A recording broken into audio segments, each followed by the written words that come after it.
You're listening to Kyrie FM, the genuine sound of Dominica. Once again, we want to say good morning to everyone. This is Kyrie FM, the genuine sound of Dominica. Once again, we want to say good morning to everyone and thanks for keeping it locked into the genuine sound. We are at the Goodwill Parish Hall and it's a special event here for all the persons who rent apartments, rent houses, all our stakeholders. We want to say good morning to you, and those of you who probably listened to Kyrie FM earlier in the week, you may have heard the announcement on the radio. So it's this vacation rental seminar here at the Goodwill Parish Hall, organized by the Ministry of Tourism. As you know, we have a thriving tourism industry in Dominica, and for this we are very grateful. We are happy that our tourists come from all over to visit our shores, making Dominica their destination of choice. So we again want to commend the Ministry of Tourism for all the efforts that it has been putting. People like the Permanent Secretary, Ms. Valmond, and the Minister of Tourism herself, a very energetic, charismatic, enthusiastic lady. That's Denise Charles Pemberton, full of energy and always excited about matters pertaining to the tourism sector here in Dominica. And the other persons who work along with her, like Marva Williams and Monel Alexis, and just to name it, all the folks at DDA and at TFC. We want to say good morning to you as well. This morning's vacation rental seminar will begin with a word of prayer by Mr. Corey Surgenton, and followed by opening remarks by Honorable Denise Charles Pemberton, Minister.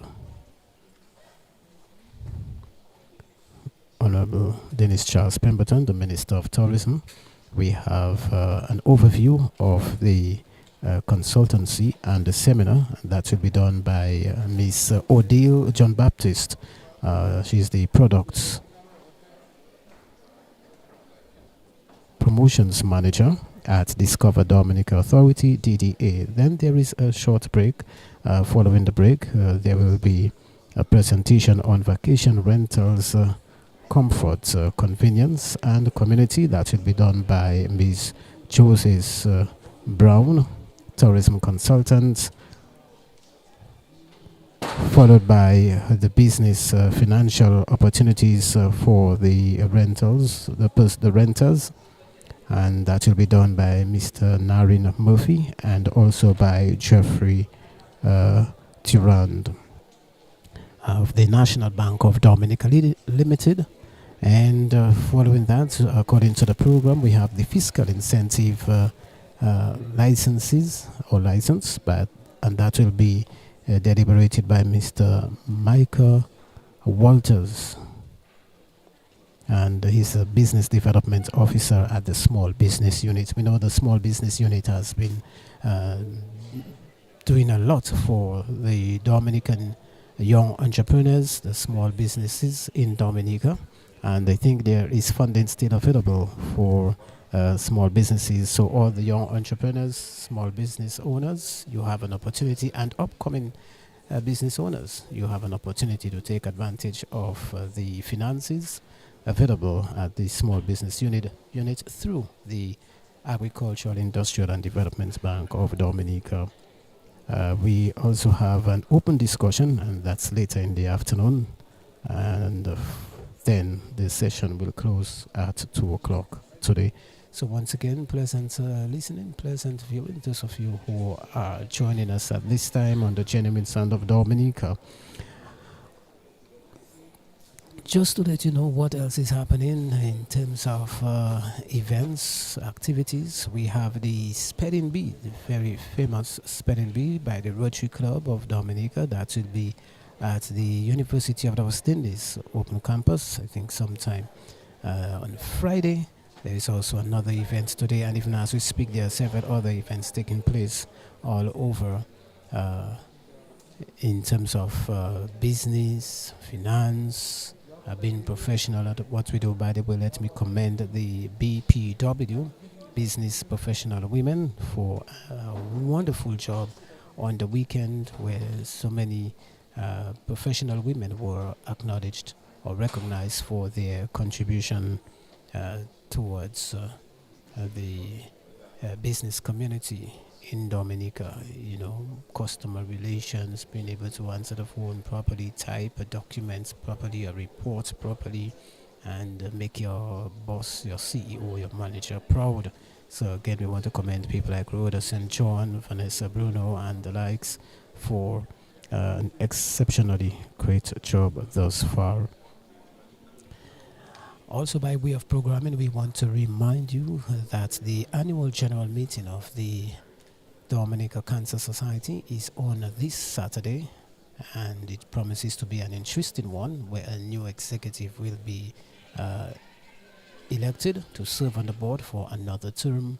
We had quite a discussion yesterday at the Cancer Society's office, where Yvonne Alexander, the current president, spoke of the achievements and the plans for 2025. More of that will be given at the AGM on Saturday morning at the University of the West Indies Global Campus. But as we heard from her, that she may not be going up as president again. She has made way for someone else to take over the reins, because she's given so many years of voluntary service to the Dominica Cancer Society, and again it's because of love, passion, commitment. We want to applaud her for her great efforts. If she doesn't go up for president, I think the Cancer Society should, in a special way, tell her thanks. Do something special for the lady who has served for many years as president of the Cancer Society. But Kyrie FM, the genuine sound, we will bring that to you live on Saturday morning. The business part will be, the internal part will not be broadcast live. They have their, voting and talk about the issues affecting the DCA, etc., the DCS. But the speeches will be aired on Kyrie FM. You can join us for that on Saturday morning. And on Sunday, we'll talk the finals of the Honorable Kasani Laville Softball Cricket League. It will close on Sunday with a special match and ceremony at the teaser ground. On Sunday last week, it was very, very interesting. And we want to commend the team that won and commend the efforts of the organizers, specifically the sponsors. We want to really acknowledge them and thank them for their sponsorship. The businesses in the Maho Masa community came together to make possible coverage of the cricket semi-finals last Sunday night. And this coming Sunday night, all roads will lead to teaser ground in Maho, where we will bring you the finals. So do stay tuned, as we not quite sure what the hold-up is here, but the permanent secretary is already here. The Honorable Minister Dennis Charles Pemberton is here, and other persons from Discover Dominica Authority are here as well. And awaiting the start, we have an audience, I can say for sure. A number of persons representing the cross-sector of society. We have small businesses, we have established businesses, we have those who are just here to learn more, and we have those who are seasoned, in the business. From the hotel sector, Dominica Hotel and Tourism Association, Dominica Association of Industry and Commerce. We have those who have the lodges, the guest houses, the spas.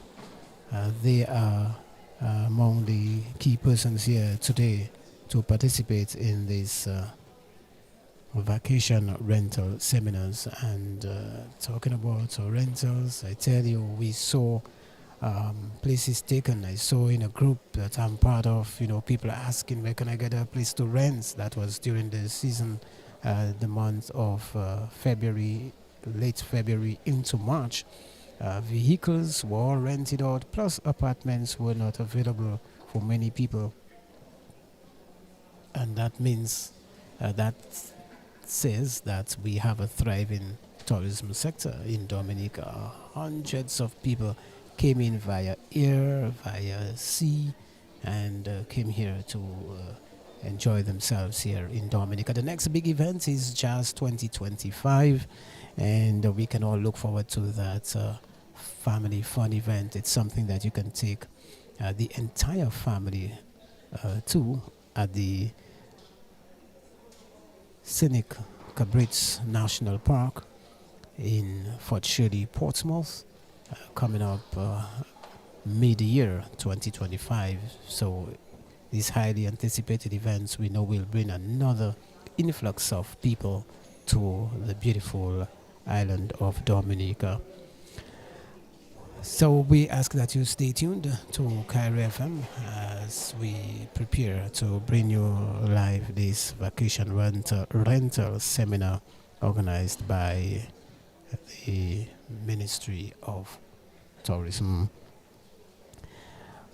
We will be back as soon as the event is ready to commence. We will be here for at least an hour and a half, thereabouts. Cairo FM, the genuine sound of Dominica, at least 1 to 2 hours. We will be here for to ensure that the wider public, those who are listening on radio, those who are watching on our Facebook page and on YouTube and even on TV, that's the power of the genuine sound of Dominica. We make it possible for you to be able to participate in events that you really can't make it to because of your work or the distance that you live away from Roseau. That's the power of the genuine sound. We make it possible. And we are very grateful to the business community, the many businesses that have embraced the Cairo FM and see the importance of technology and radio and media and have utilized our services to bring your events live on radio and Facebook. That's the power of the genuine sound, and we want to thank you so much. It could not have been possible without you, the business community, the persons in the private and the public sector, the governments, as well as the private sector. So we are very, very grateful for that.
Once again, good morning to everyone and welcome as we bring you live coverage of this very important seminar here at the Goodwill Parish Hall, a vacation rental seminar. I know this is something that interests many people, and that is why you can see this good enough crowd here of people as we find out more about this vacation rental business and how everyone can benefit once you own a house and it's up to the standards that is required.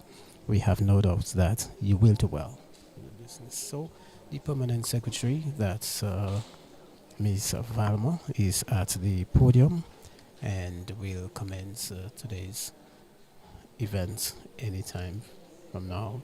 And talking about rentals, we have this some of our tourists or white persons who are here, foreigners, investors. Not Dominicans, but of course, because of their love for Dominica, have decided to invest. We have the French, we have the Spanish, we have the Americans, we have the British, and even Dominicans who've lived overseas for many years. They too have come back home to invest in Dominica. Plus, we have other persons from various strata of society who have invested heavily in a rental of homes, businesses, apartments in Dominica. So once again, pleasant good morning to you and welcome. Pleasant viewing those of you who are watching on our Facebook page as well as on YouTube and if possible on television. We want to say good morning to you and welcome aboard to this event.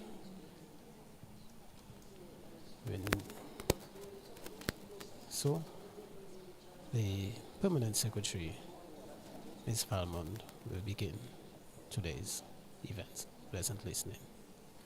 Good morning. Good morning, everyone. And thank you so much for joining us at this very important consultation. The Ministry of Tourism and the Discover Dominica Authority, we are honored to host this consultation with the vacation rental owners. It is an event that is aimed at strengthening the role of vacation rentals in Dominica's tourism industry. Let me first recognize the presence of our Honorable Minister, Honorable Denise Charles Pemberton, Odile John Baptist, Product Promotions Manager, Discover Dominica Authority, Jose Brown, our tourism consultant, Nicole Faustin, Head of Credit, Aid Bank, Mr. Michael Walter, Business Development Officer, Small Business Support Unit, Narin Murphy, Senior Relations Officer, National Bank of Dominica, Jeffrey Dura, Merchant Services Officer, National Bank of Dominica, Ms. Ramonia Williams, Executive Vice President of the Dominica Hotel and Tourism Association. Other invited guests, our dear vacation rentals owners and potential owners, the staff of the Ministry of Tourism and Discover Dominica Authority, members of the media, good morning. Before we start off this morning, we want to invite the presence of the Lord here with us today, and to do so, we call to the podium Corey Surgington, the Quality Assurance Assistant at the Discover Dominica Authority. Please stand.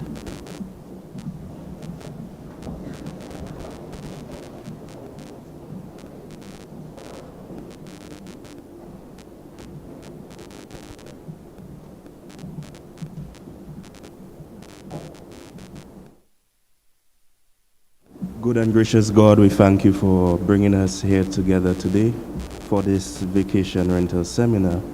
We ask that you take control of our proceedings today and that the information delivered will permeate through our minds and that everything will just go as successful as possible. Lord, we ask that you take control today and send your Holy Spirit upon us. This we ask in Jesus' name we pray. Amen. Thank you very much, Corey.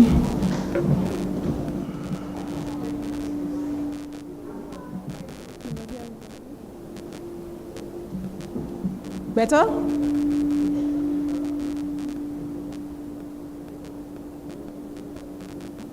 So we know that vacation rentals play an integral role in providing visitors with authentic, immersive experiences that showcases the island's warmth and culture. And so it is our hope that this consultation will bring together stakeholders to discuss opportunities, challenges, and collaborative strategies that enhance the sector's growth and sustainability. So to open up this consultation, I wish to call to the podium the Honorable Minister for Tourism, Honorable Denise Charles Pemberton. Minister.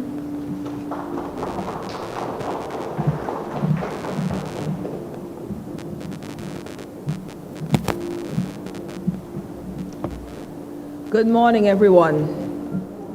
Let me recognize Ms. Lisa Valmond, Permanent Secretary, Ministry of Tourism, Mr. Ambassador Benoit Badwil, Chairman of Discover Dominica Authority, Ms. Odile John Baptist, Promotions Manager, Discover Dominica Authority, Ms.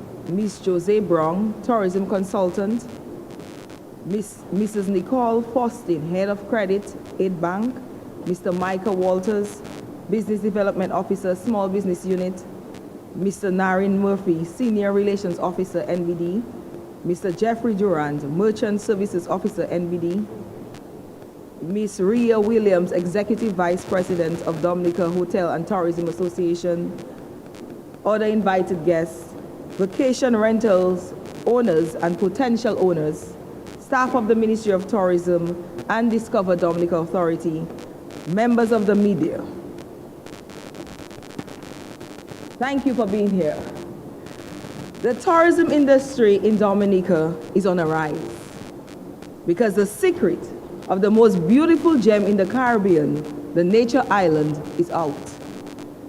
So this is an exciting time for our destination. Also interestingly, around the globe, travelers are increasingly seeking more than just a place to stay, but seeking unique experiences. So you, in the vacation rental subsector, can offer just that: personal, authentic, cultural experiences within a community. And Dominica certainly, because of our diverse natural attractions, rich culture and heritage, warmth of our people, and being a safe destination, has exactly what travelers want. So when I say this is our time, this is indeed our time. And what is even more exciting is that anyone with the drive, commitment, and diligence can benefit from this industry. This is why tourism remains one of the fastest growing industries and has also proven to be one of the fastest rebounding after any major disaster. So at the Ministry of Tourism, our strategy surrounds three key pillars: access, product development, and building resilient communities. So let's discuss these pillars. Access. Where are we today?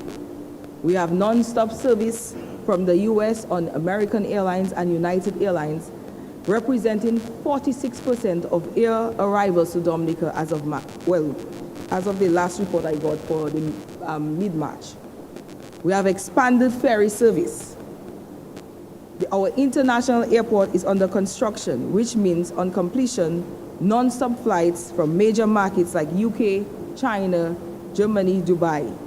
Marina, more mega yachts, high-end guests, some of whom may desire to spend some nights in a luxury hotel or Airbnb property.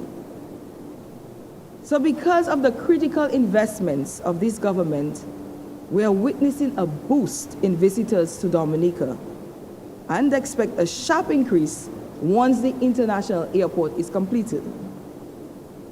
But one key challenge we foresee is not enough rooms.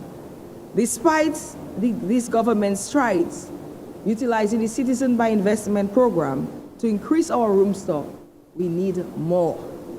So I view vacation rentals not as competition to traditional accommodations, but as complementary partners in growing a diversified tourism sector. But we also have to focus on the quality of our offerings, inclusive of our service, amenities, let me just say the entire guest experience. Now, don't get me wrong, there are different types of travelers. For example, there are people who wouldn't mind sleeping in a hammock, but there are also many guests who want to feel that after a long day of exploring, when they rest their heads, their comfort level is similar to their homes or even better. So you have to be able to either cater to diverse visitors or target a particular niche. But the information that you share with a potential guest must be clear, so people don't feel misled or, I'm going to be very blunt, duped. The reality is, as we grow, so will the postings on social media platforms. And your goal should be to keep positive reviews. So I am pleased, very pleased, that we have the lovely Jose Brown, our tourism consultant from Barbados, who has over 25 years of experience and a wealth of knowledge in the tourism industry. She has already begun working with so many of you to ensure that you have attractive packages in order to make your guests feel that they are receiving value for money. And because we are so impressed with her recommendations so far, and because she's so smitten by Dominica, we hope that she can reside in Dominica for 6 months in a year. But please don't tell her that, that's a secret. But honestly, she's going to help you have customized packages to ensure your guests have a superb experience, become repeat guests, and leave you great reviews on TravelAdvisor, Airbnb, and other media platforms. And she will also equip you with tools to effectively manage your business. In a nutshell, she will help you to increase your revenue, enhance your offerings, and highlight what makes each of you unique. And of course, some of you may need access to finance. So we have brought National Bank of Dominica and the Aid Bank to discuss financial products and specific options for you. And as I said earlier, standards, standards, standards. So Odile John Baptist will share some information on Nature Island Standards of Excellence. I can say to you, one important factor for me in booking a hotel or vacation rental, I look at the pictures and I look at the bedroom and the washroom facilities. For me, the bed sheets and the pillows have to speak to me. They have to entice me to believe that they are soft. And I must have a comforter. And then I look at the ratings on cleanliness and staff response. So another important goal of this seminar is to have a dialogue with you to see how we can assist you in meeting guests' expectations by officially formalizing this subsector, ensuring that you have access to concessions and training to grow your business. So please share openly, as your input is vital to finalizing this plan. Also, we need to make it easier to access information on vacation rentals. One of the challenges we had during the carnival season is people finding places to stay. And some property owners registered very late with Dominica Festivals Commission. So we certainly have to make it easier for travelers to find your business. My fellow people, those in this room and potential visitors listening, the opportunities ahead are endless. What you need to do is tap into your creativity, don't overthink it, and don't hesitate to start small. One great thing about this industry is age isn't a barrier, whether you're youth or senior. Also, profession isn't a barrier, whether you're a fisher, farmer, chef, year braider, teacher, artist, herbalist, housewife, doctor, or engineer. You can find a space in this industry. You can offer a room in your home or an exotic tour package in your paradise, or create videos and reels to promote vacation rentals on TikTok. Adding value to your offering could simply mean serving cocoa tea boiled in a pot on a coal pot, or learning to make cassava bread, or being a kalinago for the day, or planting a mango tree, or learning how to make green banana mash using a turtle, or sport fishing, a canoe ride, river tubing, ginger shots at the bushrum bar, or painting rocks by the river. Simple, but authentic. So the most important thing is to start something. Believe you can, keep going even when it gets tough, and hold on to the hope of a brighter future. I can't say this enough. Dominica has under 2,000 2,000 rooms. St. Lucia has over 5,000 and still expanding. There is opportunity in this vibrant industry for you. And the more Dominicans who thrive, the more local resources we use, the more community packages we create, the more money that circulates in our economy. So the more sustainable our tourism, the more resilient our communities, and the more revenue for our government to provide essential services for its citizens, especially to protect the most vulnerable among us. Together, we are building dynamic Dominica. So our entrepreneurs, I want you to reflect on these questions. Do you promote, market your offerings effectively? Do you collect feedback from guests to know what you did right and where you may need to improve? Are you preparing for the growth ahead and have packages tailored to meet diverse guest needs? How can we create tourism community packages linking with others in our community?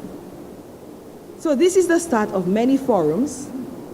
We have a very busy schedule for Jose that we will have with stakeholders, community tourism groups, and tourism hubs across Dominica to ensure that we are well positioned for growth. Thank you all for being here. Let's have a productive seminar. May God continue to bless our beautiful people and nation.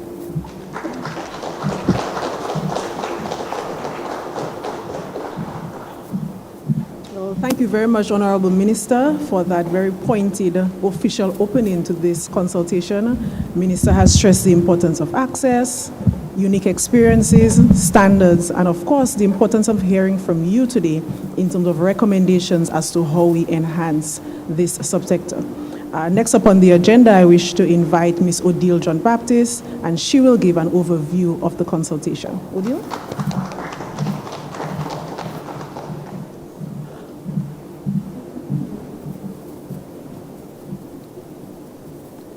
Honorable Dennis Charles, Pemberton, Minister of Tourism, Ms. Lisa Valmont, Permanent Secretary, Ministry of Tourism, Ambassador Bino Badwell, Chairman of Discover Dominica Authority, Ms. Jose Brown, Tourism Consultant, Mrs. Nicole Fostin, Head of Credit, Aid Bank, Mr. Michael Walters, Business Development Officer, Small Business Unit, Mr. Naren Murphy, Senior Relation Officer at the National Bank of Dominica, Mr. Jeffrey Durant, Merchant Services Officer at the National Bank of Dominica, Ms. Rhea Williams, Executive Vice President of the Dominica Hotel and Tourism Association, other invited guests, vacation rental owners and potential owners, staff of the Ministry of Tourism and Discover Dominica Authority, members of the media, good morning. The Ministry of Tourism and Discover Dominica Authority remain committed to enhancing Dominica's tourism product, ensuring that our accommodation sector remains competitive, innovative, and aligned with global trends. In December 2024, we launched the Package Development Consultancy, a strategic initiative designed to elevate local accommodations by enhancing guest experiences, fostering creativity, and improving operational efficiency. This consultancy, which is led by tourism consultant Jose Brown, is part of our broader vision to position Dominica as a premier destination for sustainable travel. Since its launch, Ms. Brown has engaged with over 36 property owners and visited over 10 sites. This was with a view of gaining critical insights to tailor the consultancy to the specific needs of service providers. The consultancy focuses on equipping accommodation providers with practical strategies to enhance their product offerings. And the key areas of support includes identifying unique property features and opportunities for differentiation, developing competitive pricing structures to maximize value and profitability, strengthening marketing and promotional efforts to attract target markets, improving systems, equipment, and human resource strategies at the properties, catering tailored action plan for seamless implementation, and measuring the impact of new strategies, to drive continuous improvement. Whilst the initial focus has been on the Nature Island Standards of Excellence certified properties, this consultancy will be expanded to smaller accommodation to include vacation rentals, ensuring a broader impact across the sector. Today's session will feature a presentation by Ms. Brown covering critical areas such as emerging industry trends and guest demographics, challenges and opportunities with third-party booking platforms, enhancing business efficiency, strategies to optimize property potential and profitability, and refreshing property listings for improved bookings. Additionally, representatives from the Aid Bank and the National Bank of Dominica will provide insights into business financing opportunities, whilst the small business unit will outline physical incentives and licensing requirements for property owners. One of the key objectives of today's seminar is to gather recommendations for a policy paper on concessions to support the growth of the vacation rental sector. These recommendations will help shape the support mechanisms necessary to drive investment, encourage sector growth, and to ensure long-term sustainability. We appreciate your participation in today's seminar, and we look forward to hearing from you and to the engaging discussions that will foster growth and innovations within Dominica's vacation rental sector. Thank you so much for being here this morning.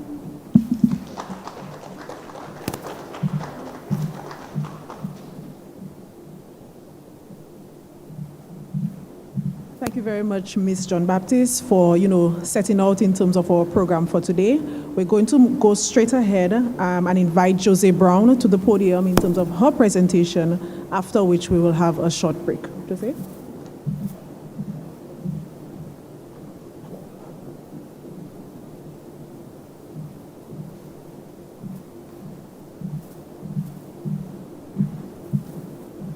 A pleasant good morning, everybody. Can you hear me well on that side? Is it okay if I go as protocol having been established? All right, I'm gonna move somebody's microphone because I need a space. All right. The Honorable Minister spoke a little while ago about different types of properties across the island. You know, the smallest one with the most intimate experience, the other ones who are a little bit more fancy and have a lot more things. And as I look around this room, I see many of you that I have seen before who have been so gracious to allow me to come into your space and talk off your ears for hours at a time and to tell me all the other things that I need to do while I am here. For that, I am truly grateful and I thank you. And I haven't started my presentation, but I want to start by saying one of the best experiences that I've had since I've been here at a property is at Dan's Garden Guest House. Does anybody know where Dan is? What is it called? Yes, in a place called Sam's Gutter. One Sunday afternoon, I had to drive up to Sam's Gutter. And I first went to Golden Inn to see Santa, and I was supposed to be at Santa for 1 hour. I ended up at Santa for 3 hours because we found a lot of stuff that we needed to fix. So Dan was sitting at home waiting for 2 hours for me to get to him on a Sunday afternoon.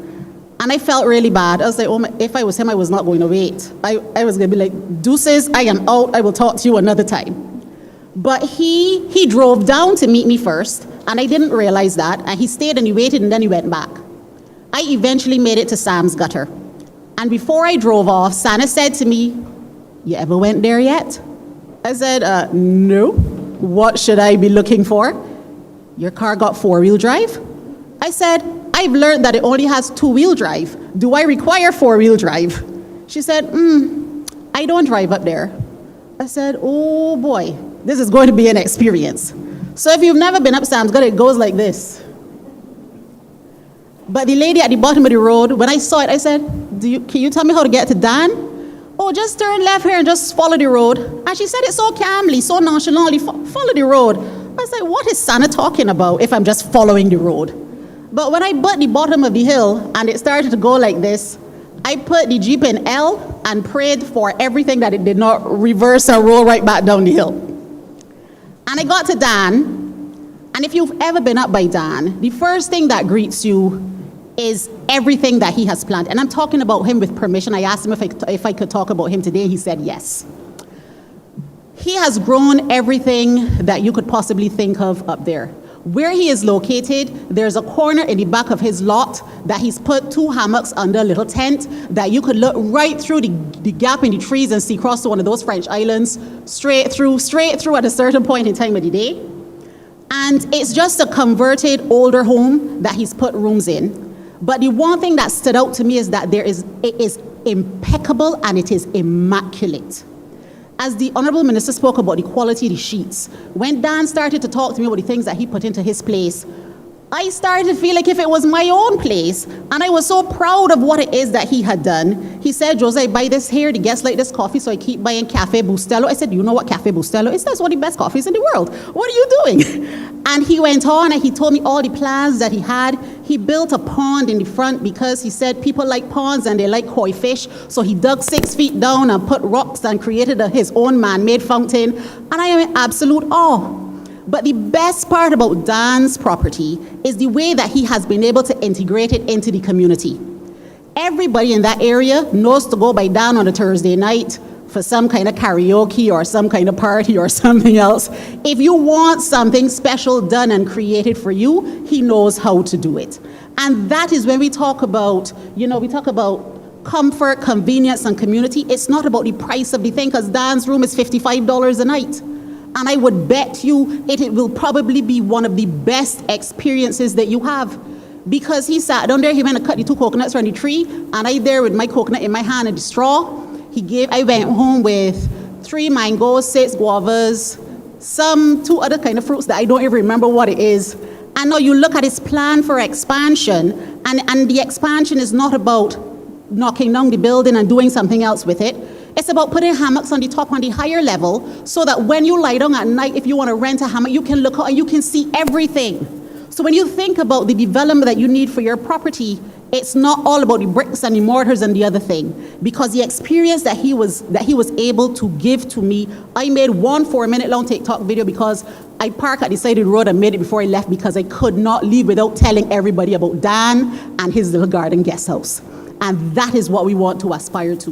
Regardless of the type of property that it is, that is the feeling that you want people to have when they come to your place and they go back out, because you want that content to go out into the world. Now, first slide, yes?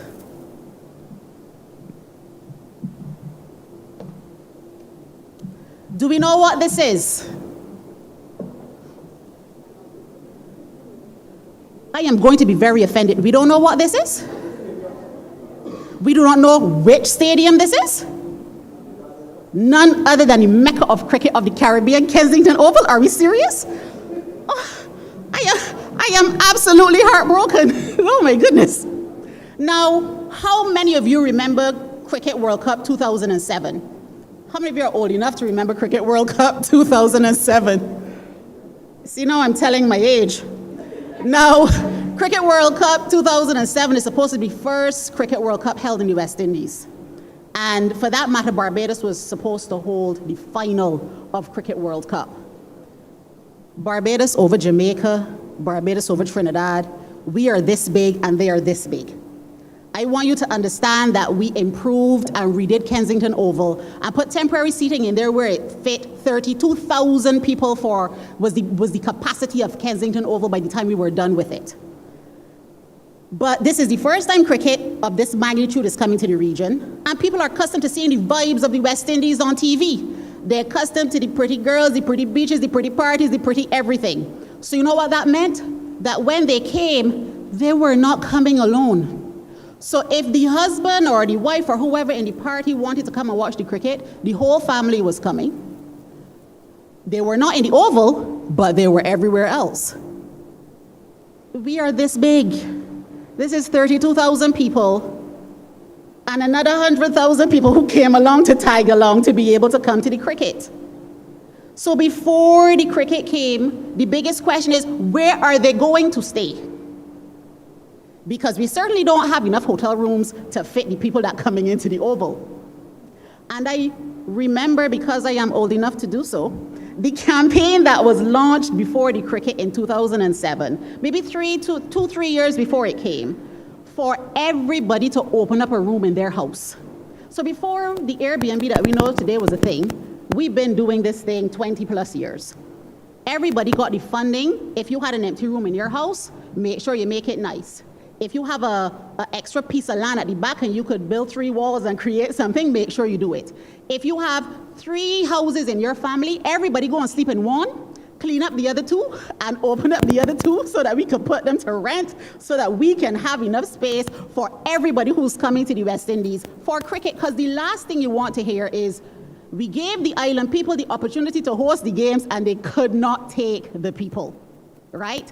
So what we learned is that tourism is bigger than the things that you're accustomed to.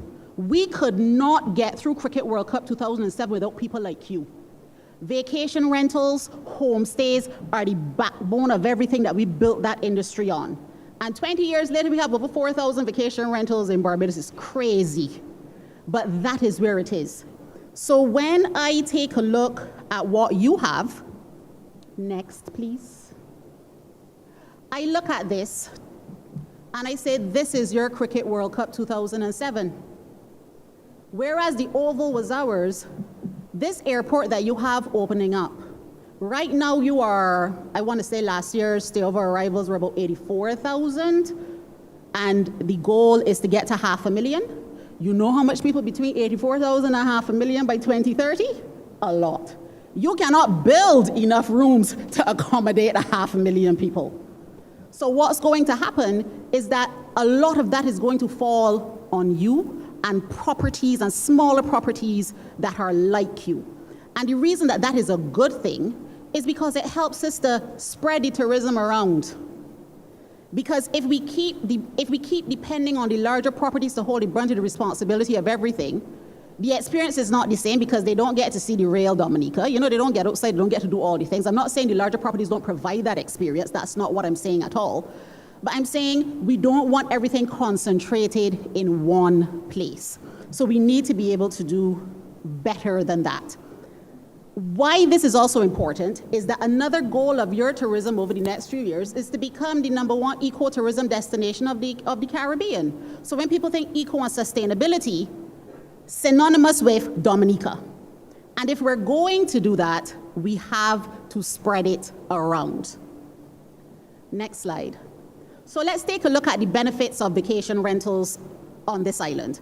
We're looking at stimulating local economies. And it's all about the money. Money is all about the money. And it's not, when we say local economies, we're not necessarily talking just about, you know, government taxation, etc. We're talking about the ability of tourism to penetrate and trickle the funds down to the smallest person in every area. If you look at a vacation rental property, you might have an extra room, an extra, you know, a little house in the backyard that you put on as a vacation rental. You have to hire somebody to clean it. Chances are you probably have to hire, y'all got so much land here, you got to hire somebody to cut the grass and trim all the fruits and all the stuff around all the properties that you have. You have, that person is now in a community, which means that the shop, the corner shop down the road, has to put things in that shop that appeals to the guests that you have. They're going to spend that money. It means that the taxi driver who lives in your area, who might not get as much business in another area, now has a captive audience in that neighborhood that they can go and work with you to drive people around and do all these things. When we look at the stimulation of the local economies, it really and truly is about making sure that the tourism dollars trickle all the way down the way that they're supposed to. And that does not happen without you. It really doesn't happen without you. When we talk about spreading tourism around, Dominica is a little island, but it's not small, and I keep saying that all the time. Y'all real big. It is very confusing when you arrive from a small island like mine that it takes an hour and a half to get from anywhere without traffic. It is mind-boggling.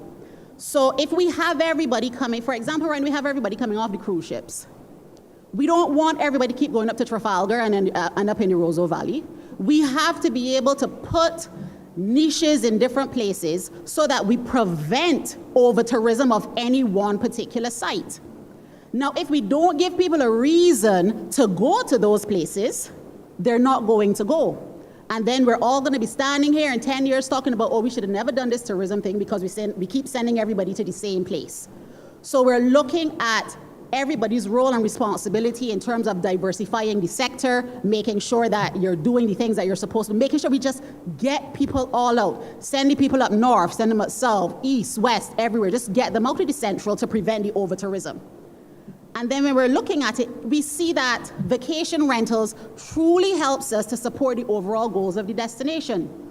And it helps to support the overall goals of tourism. The other night in Lodi, I spoke about authenticity being the buzzword of the day for tourism. It is about making sure that we talk about the cuisine and the culture and the community and the content and all the fancy C's that the intellects like to talk about. We need to make sure that whatever we're offering gives people a reason to want to come back to Dominica. We give them a big story to tell. We keep telling a story that is bigger than the one that we are telling today. And vacation rentals, the types of property that you guys build and the way that you're able to execute the service that you do and the experiences that you do, I am legitimately in awe of all that I have seen so far that you're able to achieve. So next slide, please. So the real question is, why am I here?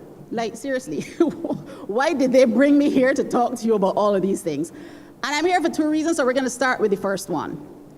As I said before, Cricket World Cup, the airport is your Cricket World Cup, your reason, your raison d'etre. And when the world truly understands what Dominica has to offer, when I tell you they'll be knocking on your doors like there's no tomorrow. Right now, you might not be able to get anybody from Expedia to answer your telephone call. You certainly don't get anybody from Booking.com to answer your telephone call because you're not big enough. But when the island explodes and everybody sees, oh my goodness, there's this little island in the Caribbean and we can make money there, the amount of emails that you're going to start to get for people who want things beyond this because I'm the best, do this because I'm the best. I need to prepare you for that. And I'm not just saying so because I am here to, I worked in the belly of one of those beasts for 5 whole years. So when I tell you, I know that they're coming and how they're coming, and I need to prepare you so that I can protect you from the outside world a little bit. That is exactly what it is that we are going to do. Now, I've been here since November. And one of the things when I go into the properties that we take a look at is how you live on the booking spaces. We take a review of how you're getting your business, where the business is coming from. Are you set up correctly? Are you doing the right things? And the reality is that along the way, we found a lot of mistakes and a lot of things that can be done better, and we need to fix it. You need the companies, but you also need to be able, balance, it's all in the name of balance. And I want to make sure that we're achieving balance when we're looking and we're working with these overseas companies. We don't want you to be on the losing end of any relationship. So that's my first round of babbling, and now it's for you to babble back to me. So let's talk a little. Next slide, please. How many of you are on Airbnb? That's like all, almost all. How many of you are featured on Booking.com? How many of you are on Vrbo, or as you might say, VRBO? And how many on Expedia? So I want you to tell me, choose a platform, any platform, and tell me the worst experience that you're currently having. What are your pain points and your problems with the platform that you are working on? Don't pretend that you don't have any, because I know that that is absolutely not true. And do not be shy, because this is not the forum for you to be shy. I will call you out. Yes, please. Booking.com commission. Booking.com is 15%. No, Booking.com is 15%. Or 18, depending on if you decide to be a preferred property.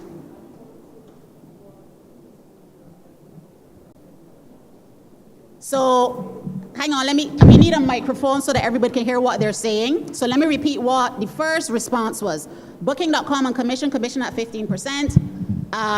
Carla said it is, then if you're a preferred member, it's an extra 3%, so you go to 18%. And then we have Genius. If you opt in to the Genius program, then wham, bam, another 10% gone, and you have not sold a room yet. You are down 25% at this 25 to 28% at this point in time. So that's problem number one. Anybody else? Yes.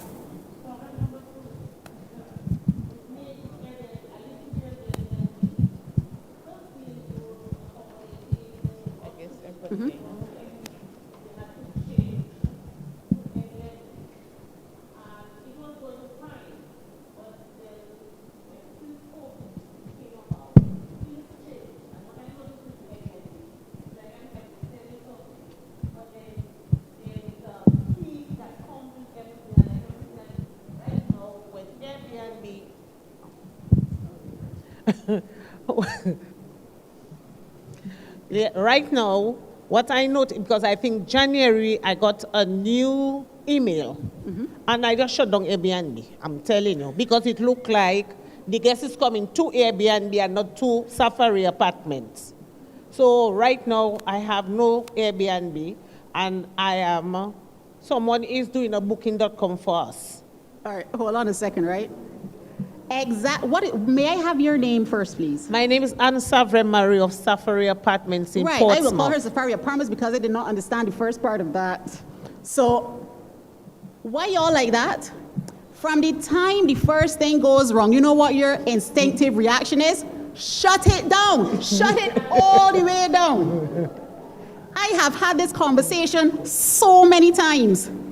You don't like it, you shut it down. I'm like, how do you turn off the money? You can't turn off the money. We got to fix it so you can get the money, but you can't turn it off. Why y'all spiteful soul? Shut it down. Mask of sorrow. Well, I feel Airbnb that earning and not me. That's how I read it. I get you. So that's why I'm moving away from Airbnb. I'm going to Booking.com, and someone is doing that for us. You are going from presently. the mouth of the beast to the belly of the beast. I am don't- telling you, it is no better. So we will tell you how to fix it. So how come I have not seen you? I know Miss John Baptist here know me, and we have not seen you. I've been up your side, so I don't know. I do not write my schedule, so I will put all the blame on Odile and Deslin. They will figure it out. Not me, but I've been up your side for sure. And you must pass by me to go to orders. Yes, please.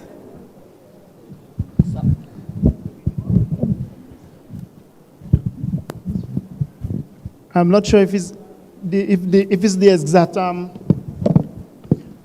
point that I'm about to make, that if that's what you're talking about. But one of the disappointments in terms of Airbnb and VRBO, when after you get a booking, sometimes you have to drop your price because of competition. And let's say you get one booking, and maybe you charge $60, $60 per night. When it comes to NBD, they have to take $35 The transfer fees will kill you from the NBD. That's why I was like, yeah, you better sit down in front here because we can talk to y'all today. No, I heard that somebody from NBD here, NBD here, right? Right in front of me, I got you. Thank you very much. And if we build up that sector, that's a big disappointment. Because if you make one to every booking you get, let's say you get 2 bookings for a month, and all you have to take $35 on every transaction that come into my account. Hold on. That is robbery. Let me slow it down and translate it for the gentleman in front of me. Hi, gentlemen. What is being said? The reservation is made on Airbnb.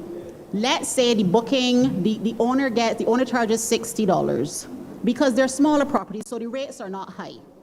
First of all, Airbnb takes out their 3% plus the rest that they add on anyways.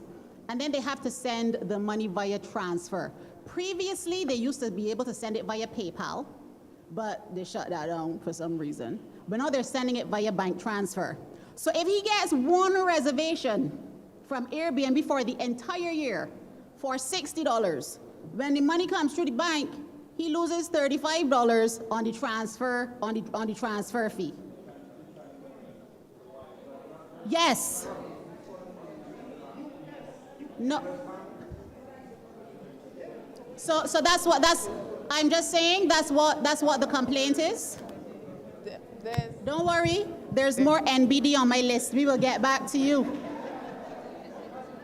Sorry, hang on, hold on. And I also had one more thing I forgot to mention it, but it has to do with Booking.com.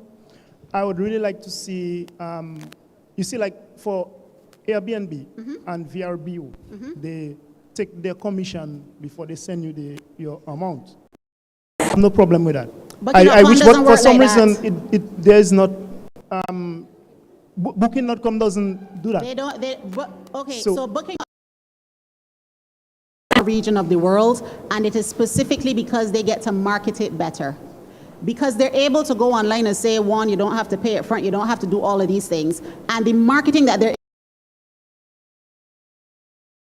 others who take your money up front, they will never give us that opportunity so that they will take the money, because one, it's more work for them, they have to do more, it's more bandwidth required, and our region just probably does not make enough money that it hits on to the other regions that they would do it for.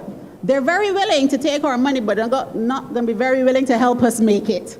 And that's something that we have, to be okay but not okay with. It's what we're living with right now. Yes. Good morning, everybody. My name is Kewan O'Brien at Pelte. I run my own company, Throne Room Realty and Property Management. I run my own company, Throne Room Realty and Property Management. I host at least 10 different properties.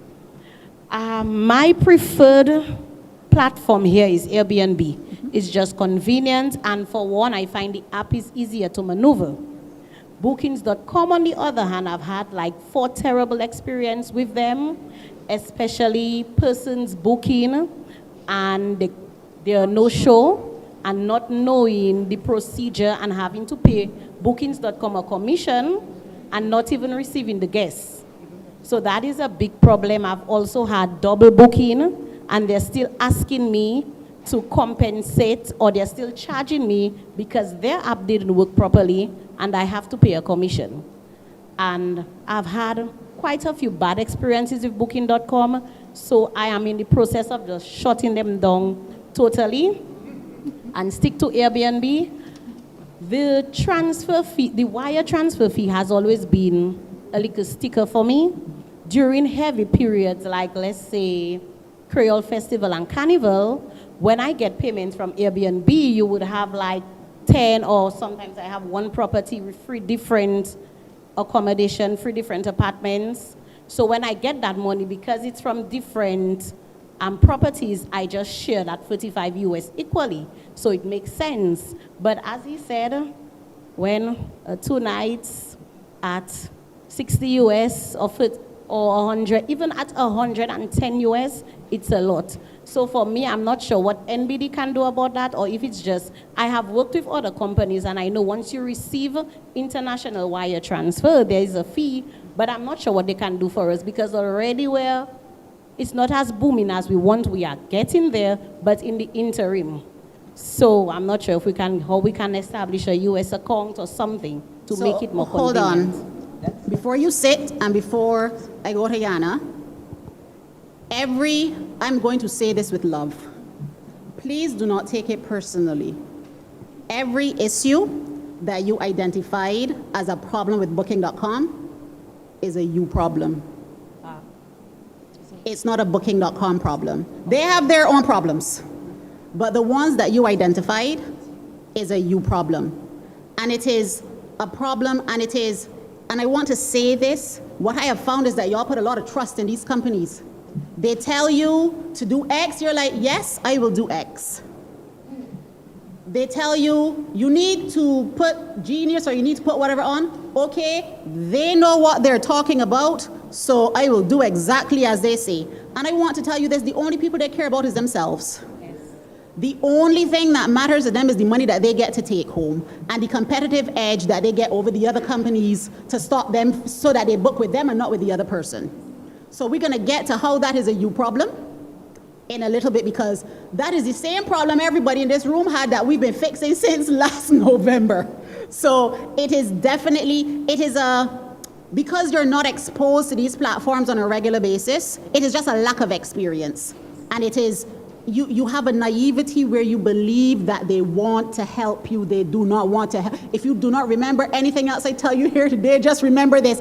They don't want to help you. They want to help themselves. To help themselves, you must sell a room. So what if they take all your money, that's okay, because they sold the room and they can report it in their numbers and show all this market growth and market penetration, and that is what matters the most because it helps them with their long-term marketing. Okay? Yes, Yana.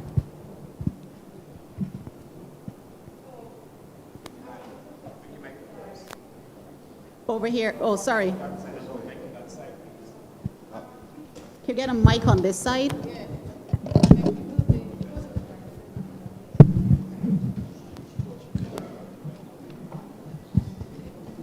So, my name is Yana. I'm from Le Petit Paradis. We were having that problem with the 45 US based on every transfer that was on Airbnb. But it was Bank of America that was taking that percentage. So what we did to, combat that issue is that instead of transferring the money after every reservation, no, we're transferring the money when it reaches a certain point. So for example, if we made $1,000 on Airbnb, that's when we will transfer the money. So the 35 US will come out on the $1,000 and not on the 60 US, So yeah, that's how we solved that problem. It wasn't NBD. That's because we went to NBD. Yana, that's a luxury that you have because you actually get to the stage of getting $1,000 worth of bookings. So for the others who get a one-off and a one-off and a one-off, it's still we have to find a solution for that. But that is if... No, we sharing licks. They can hold these ones for now because I want to give them some more. I want to put a little pressure on this side. Don't do that. Just let me put the pressure. Yes, please. Yes, good morning. My name is Hervé, and I would talk today with my hat of this year's DHTA Director of Accommodation. I agree with what you said, and I would add that none of these platforms is good, but they are all good. Yes. So when you have a problem with Airbnb, your neighbor will have a problem with Booking.com, and the house in the other side of the road will have a problem with VRBO. I have no doubt about that. I agree with you when you say that sometimes the problems are your problem and not their problem. Just to give an idea, if Booking.com takes a commission on a no-show, it's because they have cash. It's because they have cash, or you should have. So they take their commission, let's say 18%, on the money that they have, or you should have cash for them. So it's fair. Now, I just wanted to add one thing. The only thing I wanted to add is the following. Some people consider that these platforms are taking big commissions. And I have always seen it the opposite way. I don't think they take 15% commission. I consider they give me 85% revenue. And that's number one. And number two is when you think commission, we are small enough, we are enough a niche in Dominica that when you think of these platforms, why just commercially, why would you see the commission taken on a fair and lump sum amount? To give an example, what prevents you or what forbids you if your average price you want to get is $100, why wouldn't you have $100 rate on your own website for a direct sale, and not, why wouldn't you have 125 on booking.com? And I speak a lot with people about that, and I regret that people think, as you were saying, that they have to follow the rules of these platforms. I sincerely don't think so. By professional training, I'm a hotel revenue manager. For those of you who don't know what a hotel revenue manager is pretty much a hotel economist. We study supply and demand. We make people a lot of money all the time. That's the easiest way to put it.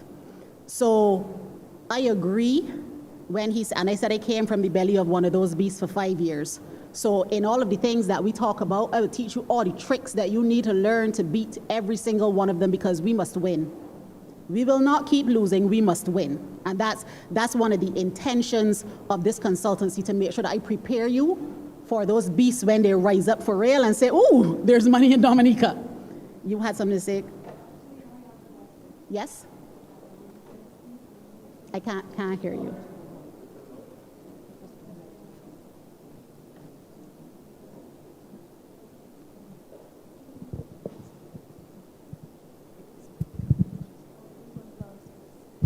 My name is Ernestine, and I'm new to the industry. And we're in the process of doing research. Yes. And so my research, I agree with the last gentleman, do your own website. However, Airbnb, although they charge the 3% commission, there is a positive side where they give you liability, insurance liability, in case something happens to your guests as well. So I wanted to know if that is a fact. If they say so on their website legally, that is a fact. But I guess, but is that... Operationally, it could be a lot of different things to invoke those things, but legally, if they state it, it is a fact. Yeah. And is it worth it? Yeah. I want to run through a couple of things. So if we look at Airbnb, yes, please. Sorry, I just wanted to add something else. You just to touch on her first. It does not negate you from having your own public liability insurance, for sure. And I just want to say about the platforms, because I've worked with these platforms for years, and it's nice when you can charge the guests on your card, because you would pay a 2.75% merchant fee, as opposed to paying the transfer fee when you get the money from the platform, the OTA. So I prefer to use booking.com because of that. Also, it's very time consuming, it can be, but as you said, if you are using it regularly, practice makes perfect. But we have to remember, not only do they have the guidelines and tutorials on YouTube and guidelines on their site, there are also forums. So you can also go on the forums of the OTAs to see what other people are experiencing all over the world. And it's amazing what you can learn from that. Because they advertise you to do something, as you said, doesn't mean you have to do it. For instance, the Genius. They trap you into the Genius, and then they do special promotions on top of the Genius where they do a discount, then you have to do a discount, plus you have the commission. So at one point I found I was paying a 35% off my rack rate, my public rate. So you have to really look at what they offer. I think for operators here, you have to look at what they're offering you and not be sucked in too quickly to that. I also still have the opportunity to use PayPal for Airbnb. Now the problem is that PayPal's cost again, I think it's 4.2 or something. Some people it's 5, sometimes it adds another 5%. Yeah, but also PayPal does not send money here very cheaply. So what I do, I use PayPal to pay booking.com. So when Airbnb pays me to PayPal, I use the PayPal to pay booking.com. So that's one set of transfer fees. So you don't bring home the money, you just keep it outside and let it work. Oh, that is brilliant. Precisely. And one last thing I'd like to say, there is a little square button when you're paying your invoice. Open up your invoice, see the breakdown, and click on the dispute box and dispute that crap. You don't have to pay it. You start to dispute it. it's not in their interest to start going into the manpower, look at it, and then they say, oh, I see what you mean, they take off that charge. And you could save hundreds of dollars by clicking on that little box. That's just wanted to add to those Yes. conversations. Thank you. Thank you. So, Sorry, my name is Carla Armour. I have Harmony Villa. We have Harmony Villa, among other things. so if we take a look at Dominica on Airbnb, there's just under 800 listings on Airbnb for Dominica. You wouldn't think so, but it's a lot. You've got 800 listings. The issues that we have identified so far is that within the back end of Airbnb, sometimes they like to tell you, properties in your area are charging this, you should charge this. And a lot of you are like, okay, Airbnb, thank you for your guidance, I will charge this. What are y'all doing? Right? We don't ever do that. Ignore. Just ignore. Leave me alone, we're not doing that. Because you have... Oh no, we're getting there, don't worry. We're coming real bad. So now you have Airbnb telling you what to charge because they think that the area should charge $25. How are you going to live on what is $25? What's that going to do for you? It can do absolutely nothing for you. And then they're adding on their side the extra 15% because they're now, making more money off of your property than you are. And then for those of you who are doing the direct business, you're then saying, well, I know my property is not worth $25, but I don't dare tell Airbnb that my property is not worth $25. So you let Airbnb sell it at $25, and then you sell it direct for $50. You cannot compete with yourself when you make yourself more expensive than the other platform.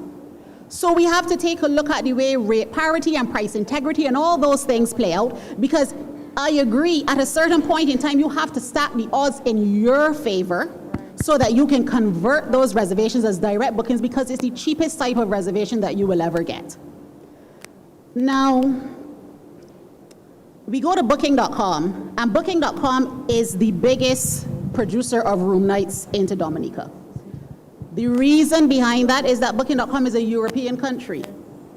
It's Dutch, which means that all the Europeans, all they know is booking.com. And if you're getting loads of people coming from the French islands, you know what they know? Booking.com. So by default, you have no control over the fact that booking.com is the number one producer to your destination. That is completely out of your control. You cannot change that. It's literally based on the people who are coming to you and what they are familiar with. Now, the problems that I've seen that we've tried to fix on booking.com is that all of you are on there saying, I don't need you do not need a credit card to pay me. I will take your cash on arrival. And then when the guests don't turn up, how you can charge them? If you never took a card and you said you could come on the day and pay, you have no recourse. So everybody that I have been to, we've changed all of that. We're not doing this. So one, we've set up cancellation policies. We've put on booking.com, you cannot cancel this reservation less than 7 days prior to arrival. And why did we go with 7? Because I'm assuming by your labor law, you cannot change your roster within 7 days. So at 7 days, if you can't change the roster, then you are depending on the money that is coming within the next 7 days to take care of the bills that are happening within that time frame. So you know what happens at 7 days? We say you can't cancel, and if you cancel, it's 100% penalty. We taking all the money.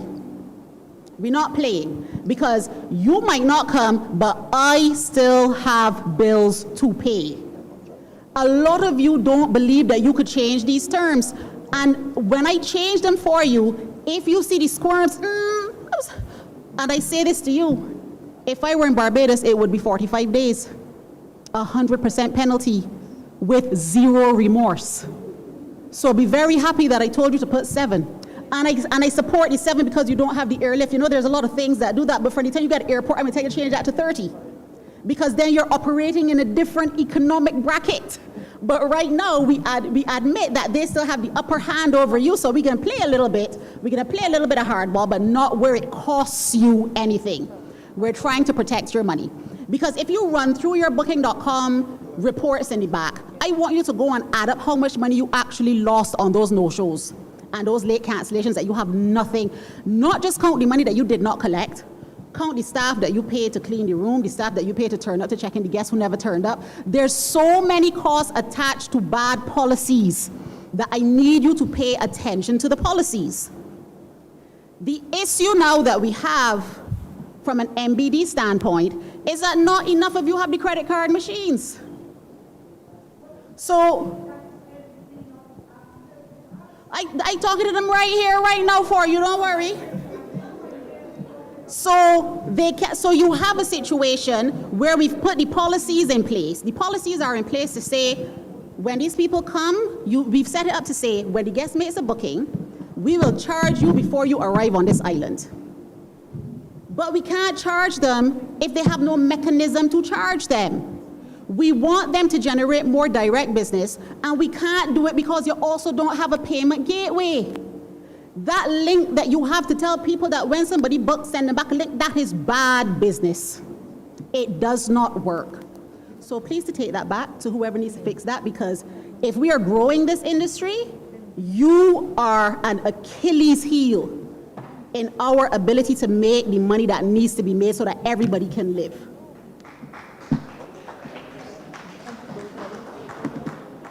So now we move on. I'll come back to the... Yes? Yes.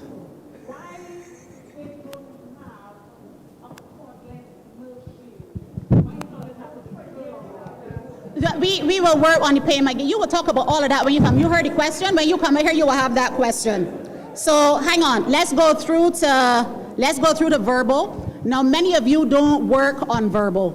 And the difference between verbal and Airbnb is that verbal is verbal is a part of Expedia. And verbal only hosts entire units. So for those of you who have multiple rooms in a place, you can't put that on verbal. You can put a whole house, a whole apartment, as long as it is the entire structure, you can put that on verbal. But the difference between Airbnb and verbal is 800 properties on Airbnb and 160 on verbal.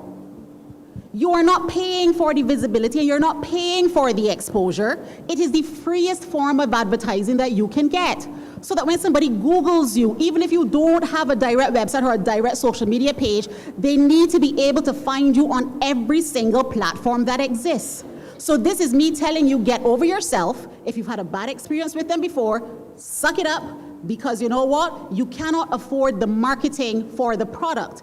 You can't afford to pay the social media spend. You can't afford to pay the SEO spend. So you need to use these platforms and leverage all of their billions of dollars that they're spending on you to make sure that until you can, and until we have something that's better, that you're getting as much visibility as possible for those conversions. So they are a tool that I need you to activate and use as best as possible.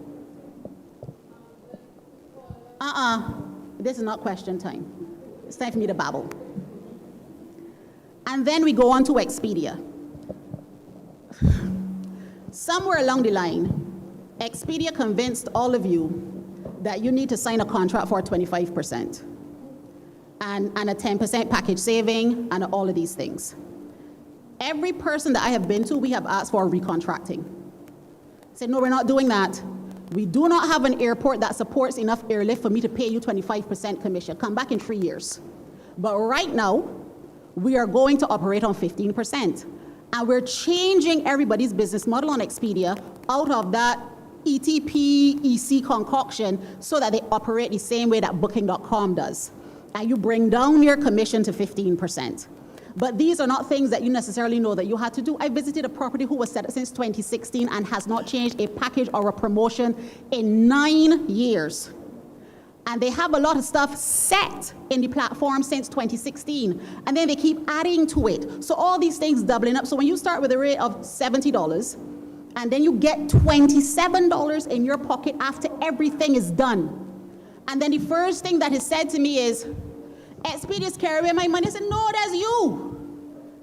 They didn't put this stuff in the back. You did. You did because somewhere along the line you allowed it to convince you that that's what you needed. You don't need it.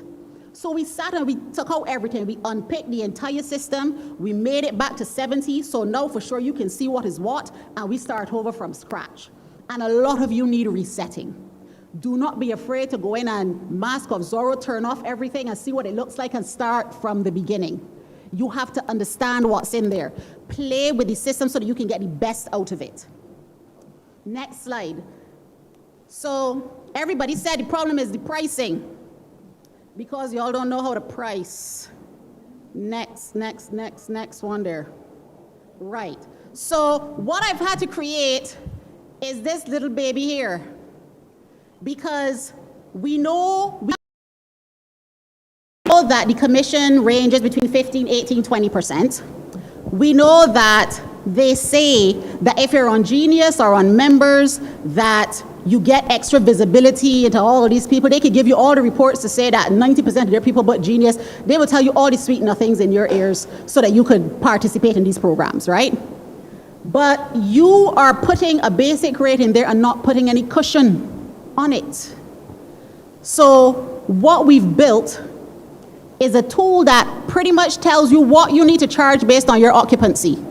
So across the top of this thing, where it says full year's expenses in XCD, is most of you don't understand what it actually costs you to run the place.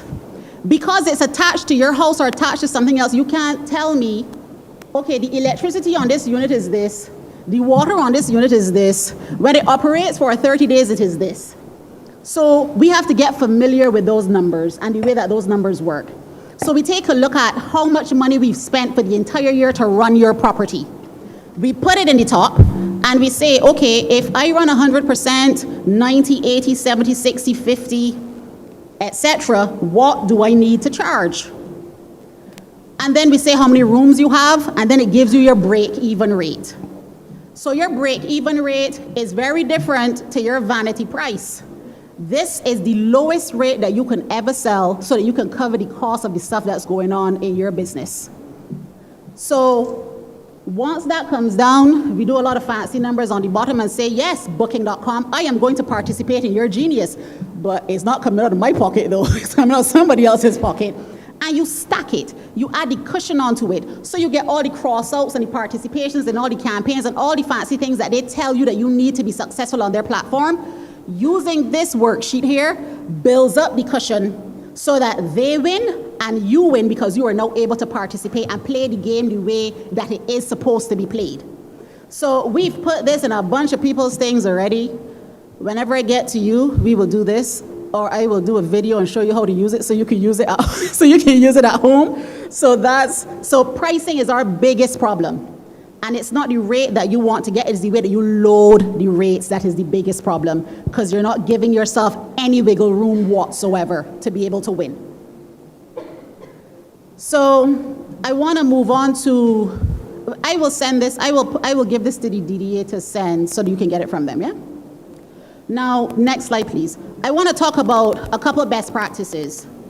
And the first best practice, I have permission from Jackie Emmanuel to talk about all the stuff that we did at her place. I am not talking about anybody's business without their permission. Now, Jackie owns New Providence in Maho. And driving up to New Providence, I got lost on the last turn because Google Maps was not necessarily as clear. So I ended up going over the bridge, around the corner, and a lot of things that I did not need to be doing. So when I told that to Jackie, in about 3 weeks, she sent me 2 pictures with 2 new signs. New Providence arrow, and we fixed that. And I bring that up because a lot of you need signage. You need to be able to direct the people to get to where they're going.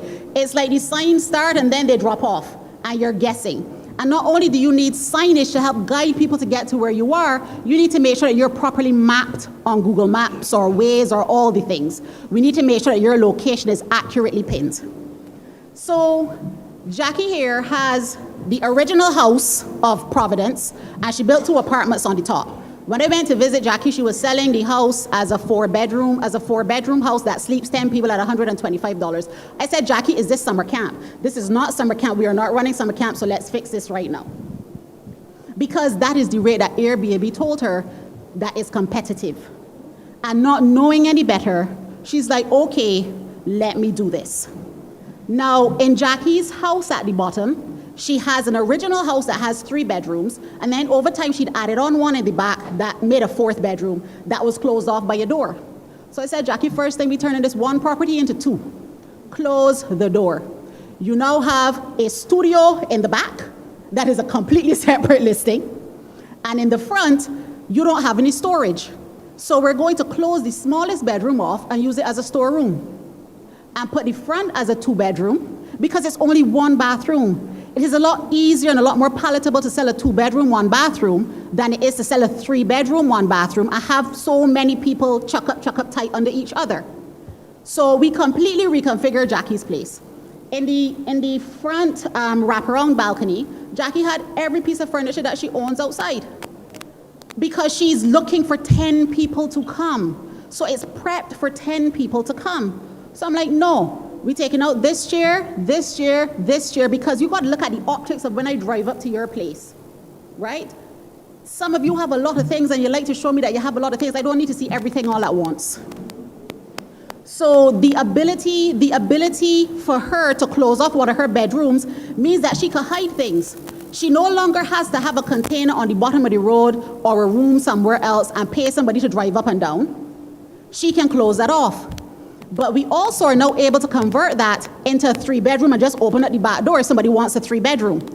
And we've increased the price. So now we sell the studio at $100 and the 2-bedroom at $125. And when you open the doors, $225. She's now $100 up on what she was charging for 10 people to stay in one place. When we go up the top by her apartments, one of the things that we do is to look around and look at the functionality of the flow of the apartments, and they're extremely well done. But again, Jackie has a lot of furniture. I was like, Jackie, no. There's no path here. People come here for, if you understand your guests, where people come for longer lengths of stays. There was no desk to sit and write at. There's no nothing for you to do certain things. I was like, Jackie, really? I would get rid of this, put a sectional in this corner, put a desk right there, hide those wires, and in 2 weeks, Jackie said, Jose, I buy the thing at Quartz, and she sent me the Quartz receipt for the sectional, and she has completely reconfigured this. Now, obviously, as you change things, people who are accustomed to your property will get a little upset. Let them get upset. There's going to be teething problems. Because guests who were stalking her on Airbnb and saw the difference in price, oh my God, the price has gone up. I said, Jackie said, yes, yesterday's price is not today's price. That is exactly what we tell them because it will only last so long. Once you get through the first wave of people who were accustomed to seeing you in a certain place, the others don't know any different. They will learn to adapt. But what we also did at Jackie is that we sat down and for the next 2 years, looked at her occupancy, the way that she runs over Carnival, the way that she runs over Creole Festival. And many of you do not make any adjustments over demand periods. The same price for Carnival is the same price for when it's empty, the same price for everything. You do not tell the guests, listen, if you want to come at my place for Carnival, you better be coming here for 7 nights. You allow them to book 1 night, 2 night, 3 night, block up the space, and then you can't make any other bookings because you gave it away for 3 nights. So we sat down and we built out these blocks to say, if you are coming here from the 24th of October, because Carnival was already done, that was done, we couldn't change it.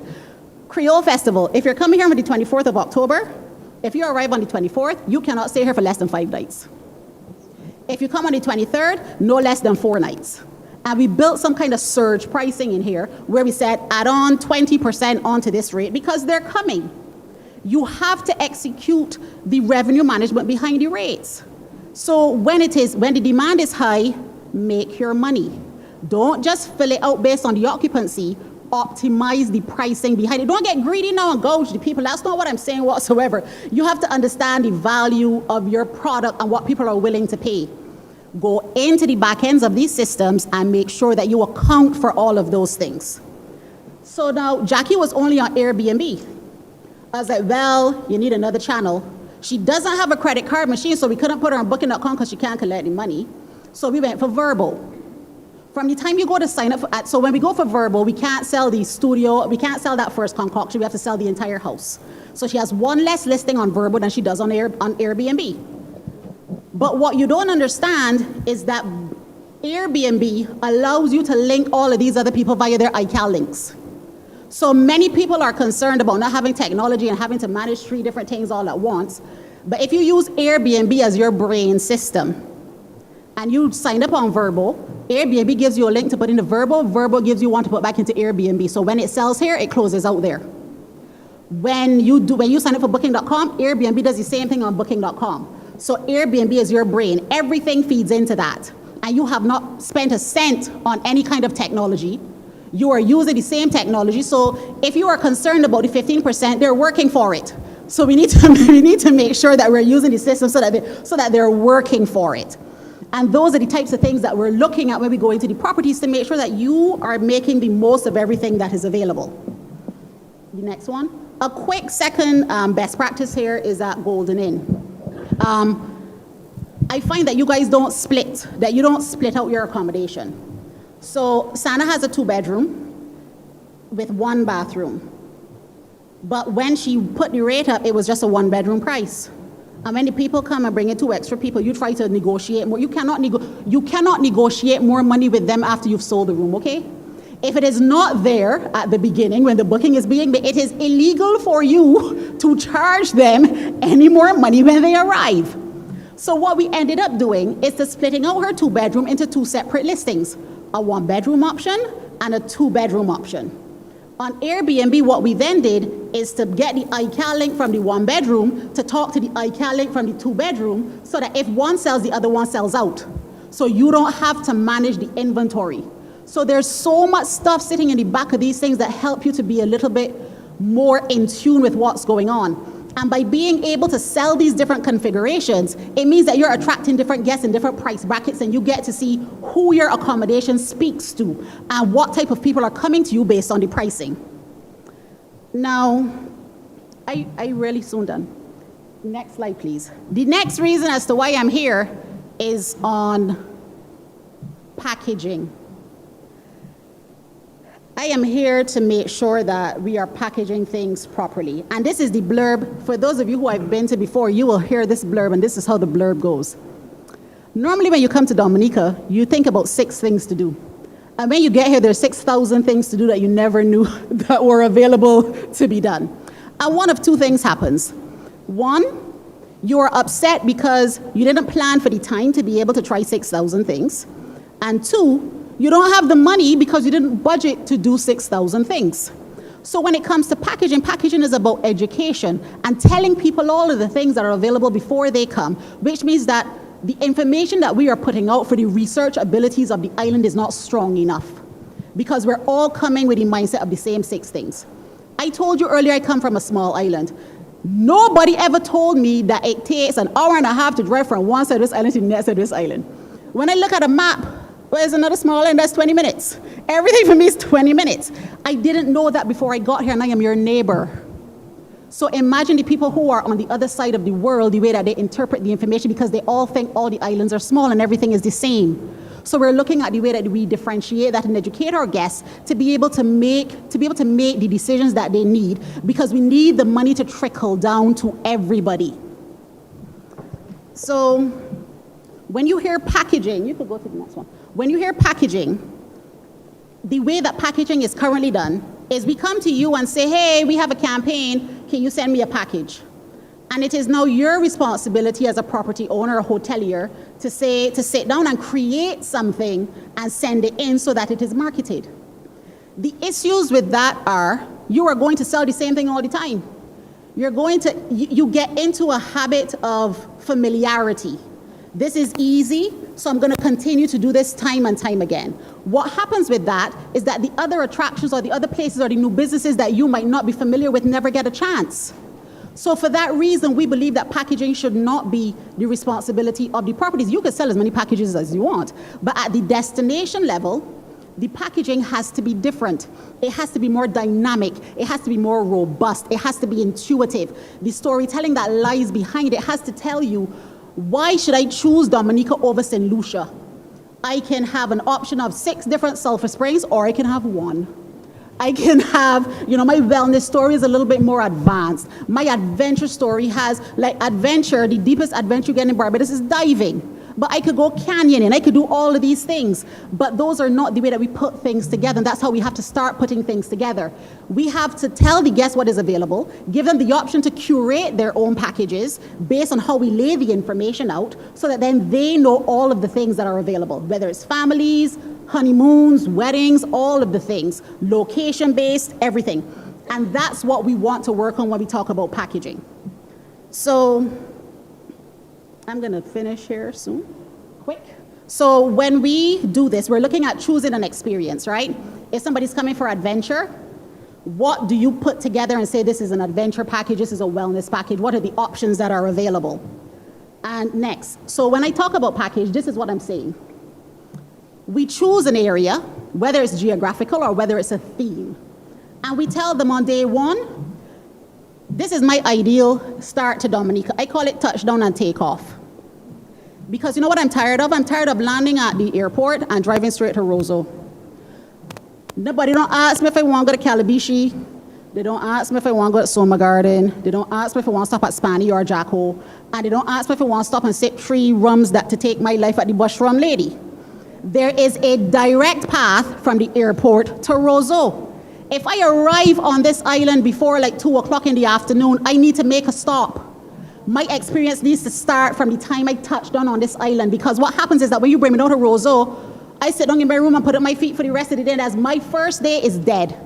No money has left my pockets to go to anybody else on this island. That is it. I might go to the fresh market, because right now that's the only thing that I would know at that point in time, right? So when we talk about the packaging, day one, we touch down.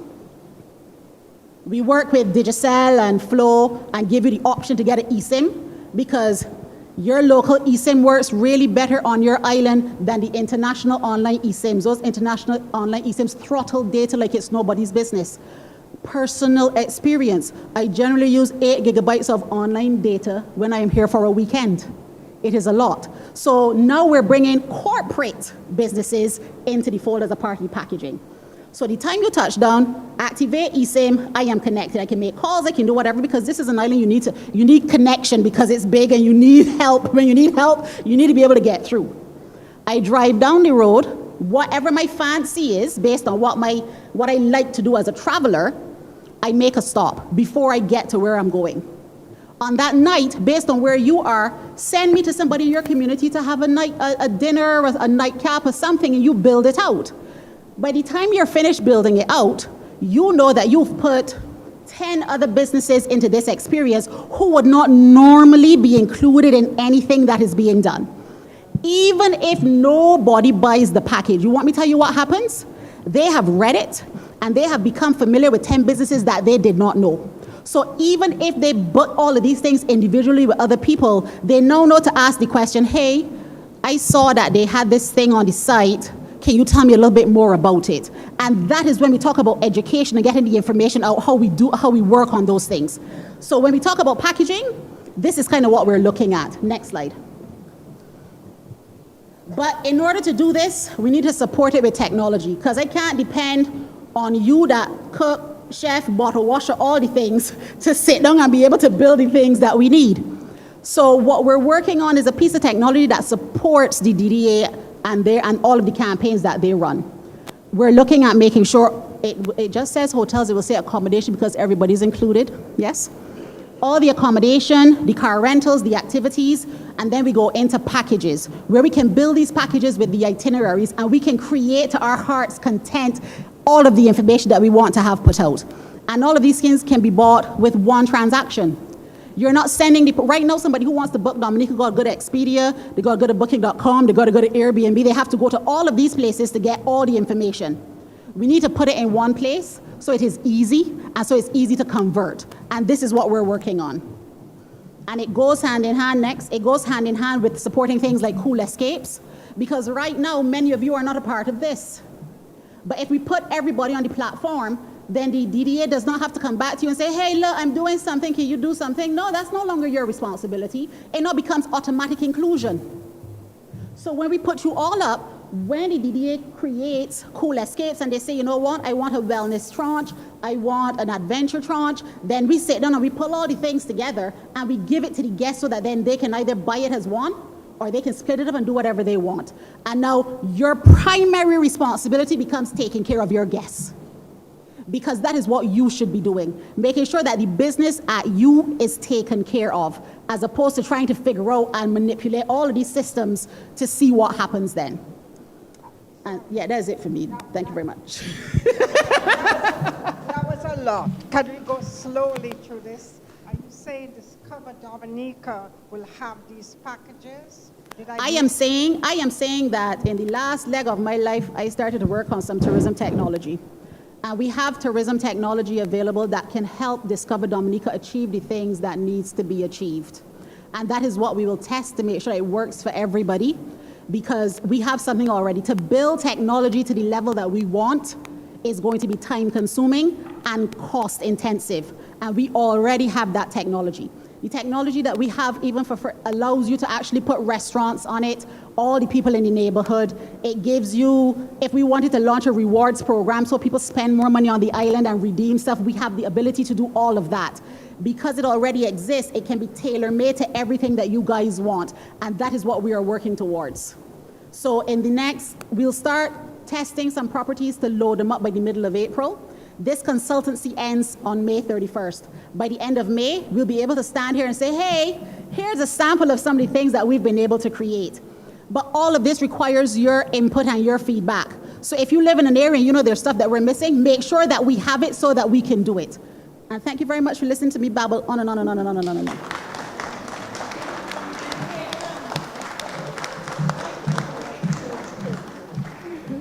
Thank you so much, Jose. I think right now we need a little break for us to take it all in and process. So we invite you to, have a little break, 15 minutes, and then we will regroup and get to NBD.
I should say very interesting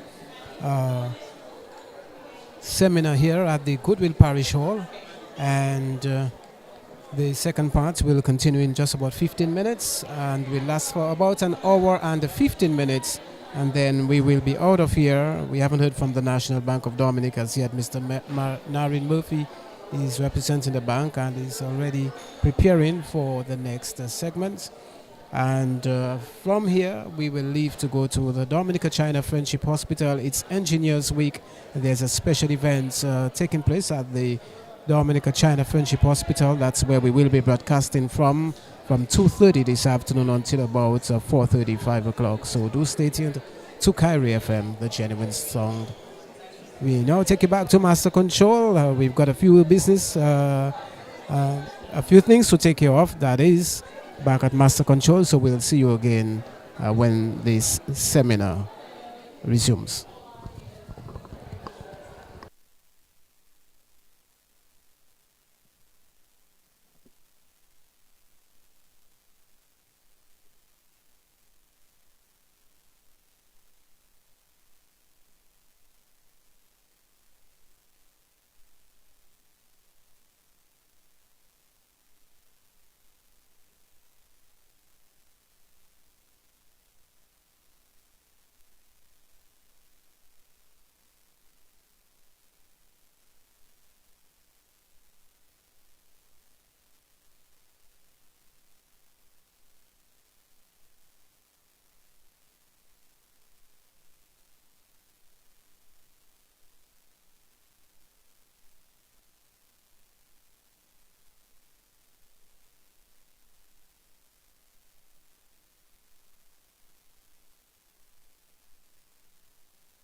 1, 2.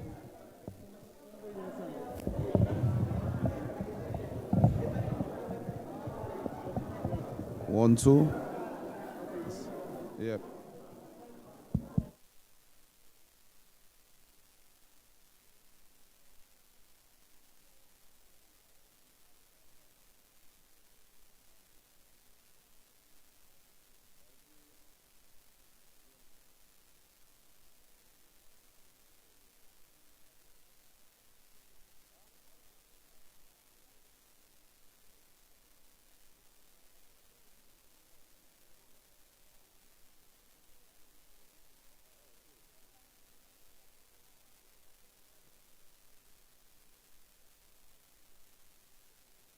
Mic check, 1, 2.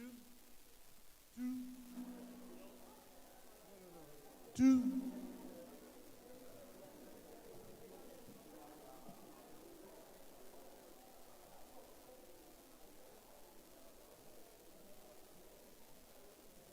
Check, 2. 2. 2. Mic check, 1, 2. Check, check, check, check, check, check, check. Check, check, check, check, whoop, check, check, check, check, check, check, check, check.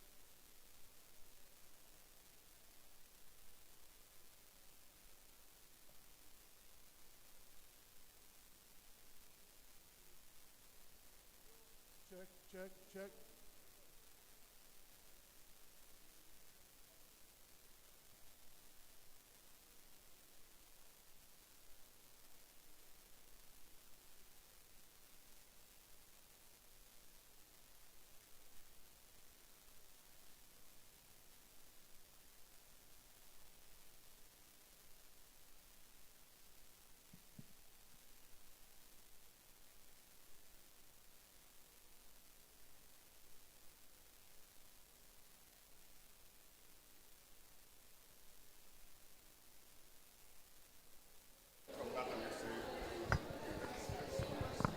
Check, check, check, check.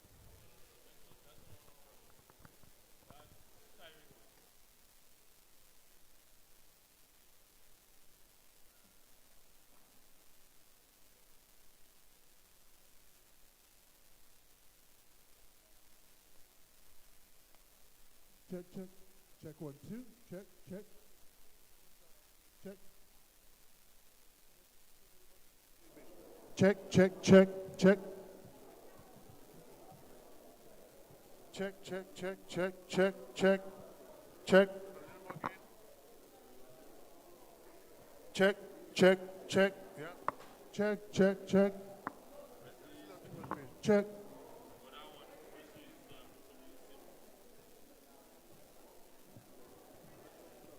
Check, check, check, check, check.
Good afternoon, everyone.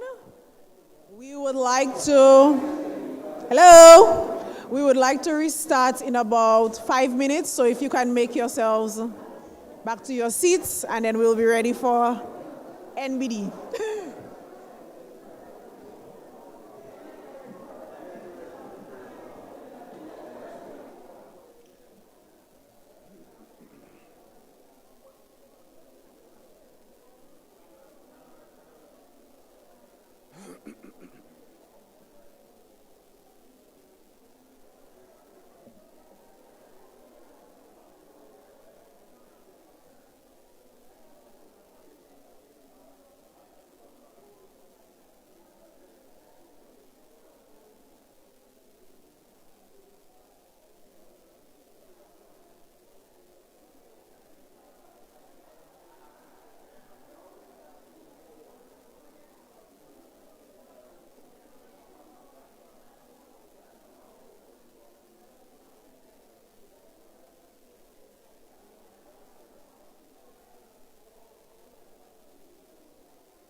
You try it? You try it? Okay.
Yes. So once again, Very we dynamic. want to say welcome to the second segment of this very important seminar, this vacation rental seminar here at the Goodwill Parish Hall. That's where we are broadcasting from. We now go across to join Mr. Narin Murphy of the National Bank of Dominica. He's the one taking over the first segment of this second session. So pleasant viewing, pleasant listening, everyone. I'm not so, so I'm not going to say protocol has already been established. We acknowledge Honorable Dennis Charles Pemberton, the Minister of Tourism, Miss Lisa Valmont, Permanent Secretary, Ministry of Tourism, Miss Odile John Baptist, Product Promotion Manager, Discover Dominica Authority, Miss Josie Brown, who gave us a thought-provoking presentation and pressure on the bank, our dear consultant, fellow banker, Miss Nicole Faustin, Head of Credit Aid Bank, Micah Walter, Business Development Officer, Small Business Unit, my colleague, Jeffrey Dura, Merchant Services Officer, Miss Ramonia Williams, Executive Vice President, the Dominica President, Executive Vice President of the Dominica Hotel and Tourism Association.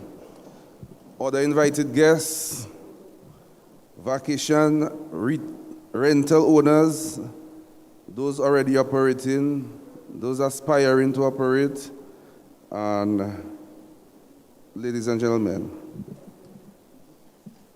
47 years, your partner, your bank, whether you're a big conglomerate, middle size, small business, or whether you thought of having a business last night, your partner, your bank.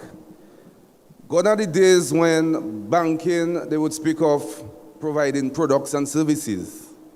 At NBD, and I can only speak for NBD, we provide solutions.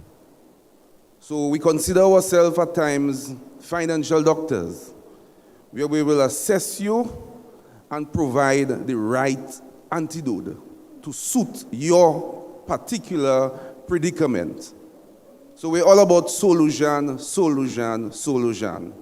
And with the limited time that I have here, I will advise of some of those solutions that will allow you to take your business from here to over here. I just ask that the mic obey and behave a little bit. Usually when I sing Calypso, I have full control over the mic. I think yeah.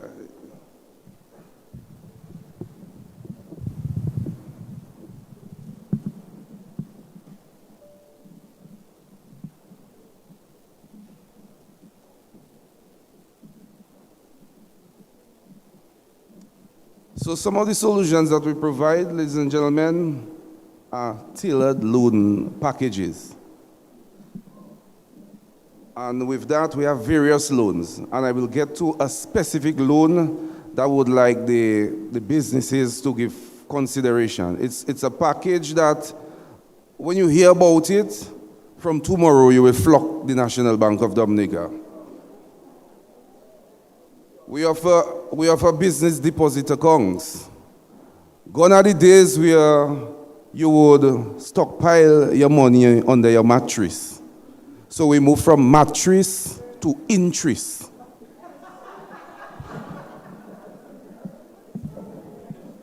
We offer online banking. And you will track your business in the night. Nobody have to take time off to go and get salaries. You can do that online. Night deposit services is also offered, and my colleague here will speak to the point of sale and all the issues with point of sale and the Airbnb and the bookings.com and how you can get more of the money staying with you than staying outside over there. My colleague will also speak on e-commerce. I said we offer tailored loan solutions. And one of the solutions we offer to businesses right now is a package we call the ECPC GC. It's a little, sometimes it can twist your tongue a little bit. But it is a package that allows new businesses, young businesses, to tap into the financial resources that they need without having a tonload of security. You no longer have to go and wake up your grandmother somewhere and say, you need the land paper. That package, that program, that is in collaboration with the Eastern Caribbean Partial Guarantee, Credit Guarantee Corporation. It provides financial services to the SMEs. There are a lot of benefits that comes with that, and for one, easy access to financing. As I said, little or sometimes even no collateral requirements. It will allow you to boost the confidence in your business as well. And how you can use that fund. We talk about vacation homes and getting your product to that standard. Because in business, if you're in business 15, 20 years ago, the way the room was looking then, I should be seeing something different now. So that facility allows you to do some needed upgrades. And you have to continuously upgrade your business. Furnishing and equipments. I think I should turn here. Working capital for your business as well. So if we were to speak of some of these offerings from the ECPC GC loans, there are varied types of solutions under that arrangement with the ECPC GC. We have the classic, where you can get a maximum amount of $750,000. Yes, you can get that with just about 25% security. I mean, that should sound good. You just have to meet the criteria, of course. We must do our various risk assessment to ensure that it is mutually beneficial to both parties. So we have the classic guarantee, up to $750,000. We also have the working capital guarantee program. This one is up to $200,000, where your security that you will require to meet is just 20%. So you want 100,000, all we're asking is that you bring 20,000. And it don't have to be cash. It could be real estate. It could be a debenture, a hold on some fixed asset that you have. So we are making banking very accommodating. As we said, your bank, your partner.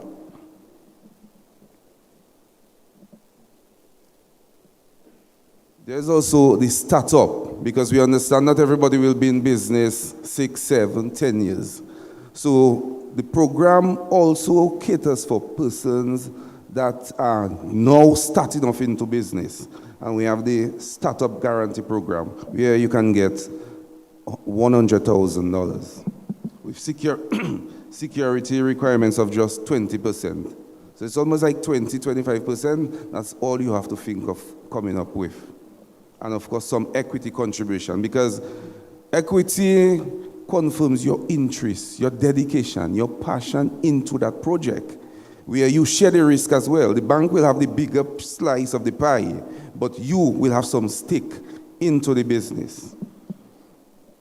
Recently, the ECPCGC, and that is something they continuously do, they look to see how we can augment the program, how we can enhance it. So before, they would have probably started off with 2 or 3 options. Right now, there is an additional one where it is targeting the micro entrepreneurs who may not qualify under the other programs. This one, you can get up to $50,000. There's also provision for bookkeeping, because we understand one of the shortcomings for small business owners is the record keeping. Provision is made for support in that regard.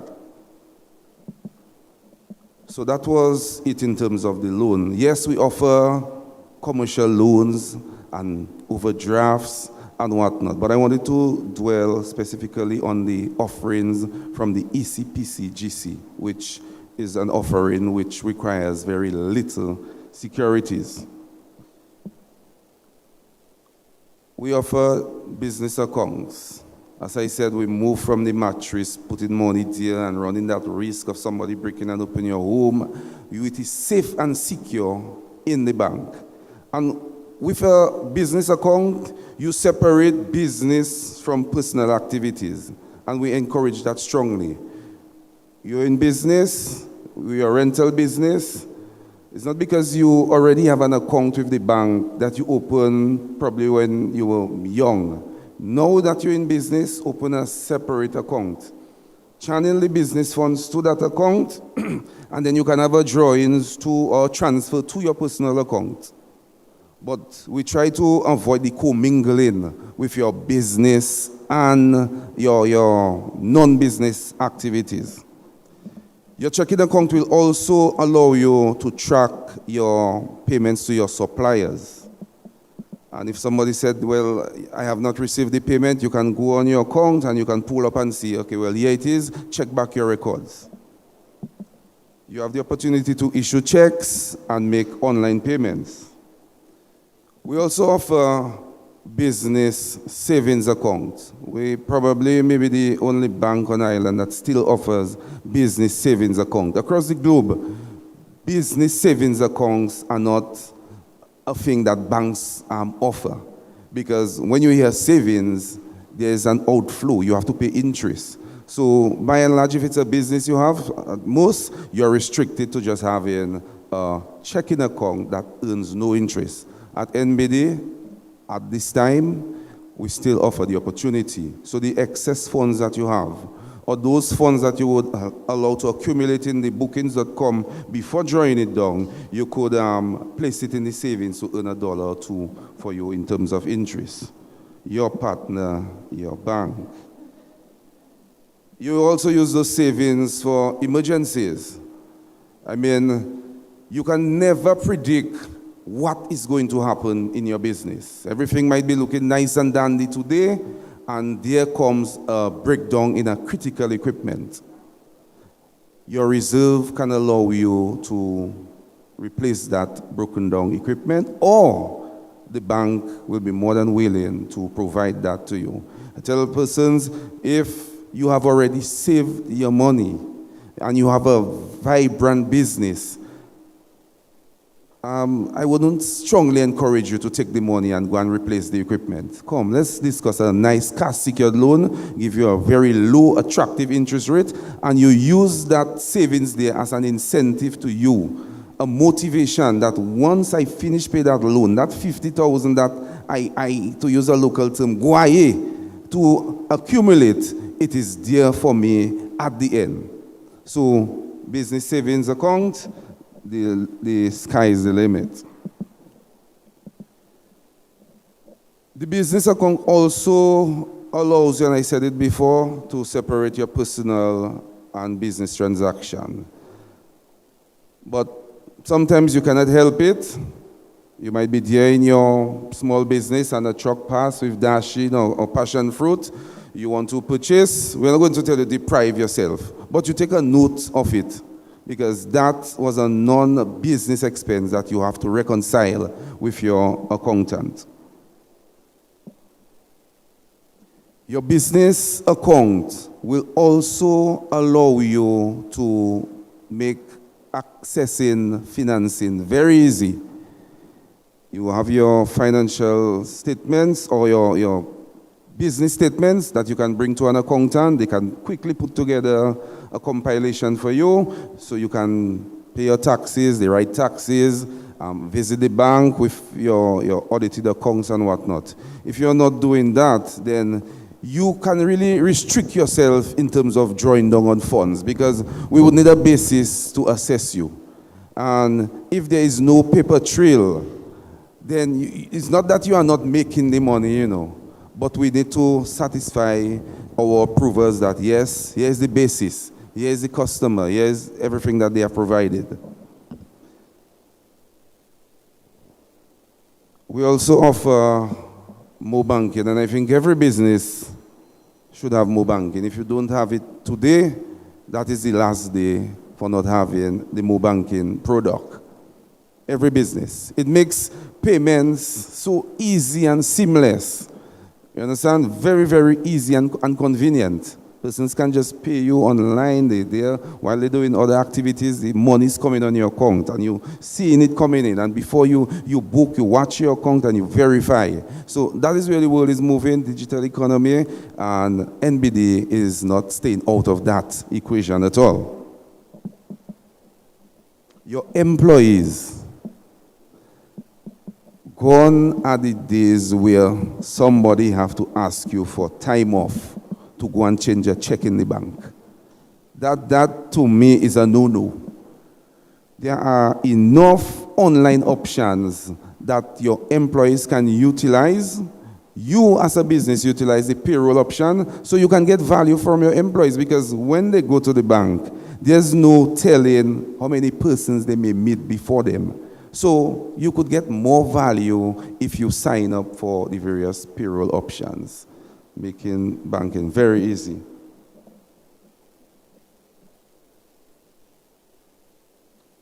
Your account will also allow you to plan in the rental and accommodation. You know, there's the high season, the low season. So you can also use your account to schedule your recurring payments. And as I said, you even things like bill payment, there should be nobody at Dawasco Domlek today. You should give no employee no time to go and pay no utility bill. This can be facilitated online. Another important feature of having an account, ladies and gentlemen, is the risk involved. And person spoke about the small commission, whereas you will pay the bank about 2.75% for facilitating your card swiping and whatnot. It is a lot more costly if somebody break and open your place and take the whole bull and go with it. You will find 2.75 several times. So for your own comfort, it is in the bank already, and my colleague will articulate further as to why, if you do not have a point of sale machine, you meet the necessary criteria and you should sign up for that as well. And of course, you have 24/7. 3 o'clock in the morning, you wake up, you want to check your balance, that is available. We're not shutting down. The access to your account is there 24/7. So, some key features: account management, you view your balances, you transfer funds, you monitor transaction, you have the payroll option, supplier payments, and some payments that you are making frequently. You don't even have to waste time and do it every time you need to do it. You know you have your phone bill to pay or your water bill to pay. You schedule the payments. Every 10th of the month, 150 plus the levy must go to Dawasco. And you organize that way. And you just track. You just track the payments. In the event that they probably call you to tell you, hey, we have not received the payment, you immediately call the bank and find out, okay, for November, Dawasco is saying that they have not received the payment. Can we reconcile that situation? As I said, convenience, time saving, 24/7, secure and easy to use. And I would repeat again all the wonderful benefits with our night deposit. You drop it off in the chute at any time. If it's a lot of money, then you will probably require a police escort to do that as well. But peace of mind, your money is in the bank. And at this point, ladies and gentlemen, there was a concern about a $35 deduction. I believe our new banker, honorary member of the NBD, answered correctly that there are ways to dock it. Or not dock it permanently, but to make it be less hurtful on the pocket. You just allow it to grow, accumulate, and then when you are ready to draw it down, it might work out to be maybe about $50 per person if you just allow it to accumulate. And sometimes you can feed those charges into, remember there was a slide that talks to what price you should charge if you want to get so much in your pocket in the end. So that's something I would encourage that you utilize. Put your price you want, and then you will do the system will do the necessary for you. So for those $35 concerns, before the money reaches the Douglas Charles Airport, the fee is already deducted. And this was not something that was happening all the time, but we received notification that this is a charge that before we receive the money, it is going to be deducted. So again, you work your price, you don't do price gouging, but you take certain things, because that is an operational cost. You take certain things into consideration when you're pricing your product. So if there are any questions, yes, I see a lady over there for a question. Because we have part two here, we have a very important presentation from my colleague. So I'm not sure if we should take him. Okay, all right. So we'll take the questions after. I'm going to allow my colleague Jeffrey to speak on point of sale online e-commerce.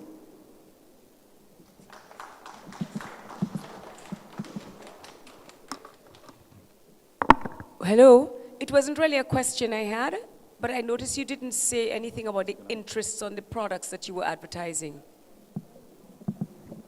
Oh, well, we offer the most attractive interest rate. With regards to the ECPCGC, the rate is just 5.5%. Yes, only. Rates right now, and we have other bankers in the house, it will range between 6, 7, 8, 9, depending on the type of product, the risk involved in the product. But that specific product from the ECPCGC, 5.5. 5.5. Nothing more. Huh? Well, yes, in the structuring of the facility, if your business requires a grace period to allow things to unfold, that could be part of the packaging of the facility as well. Well, 6 months would be reasonable, but it may be 6 months just for the payment of interest only. Yes.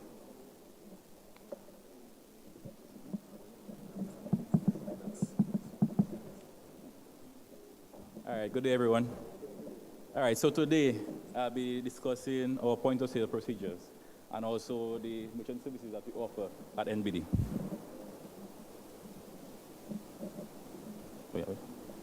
All right, so in 2022, we launched our EMV chip cards at National Bank.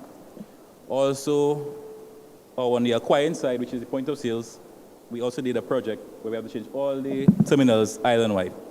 So now our terminals are now EMV compliant. All right. Chip processing payments, also known as EMV payments, involve the use. All right, 1 second. All right. Chip processing payments, also known as EMV payments, involve the use of embedded microchips in payment cards to securely process transactions.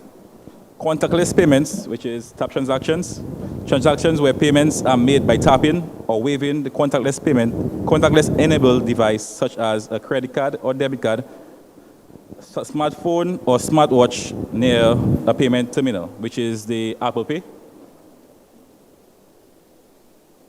All right, so types of machines.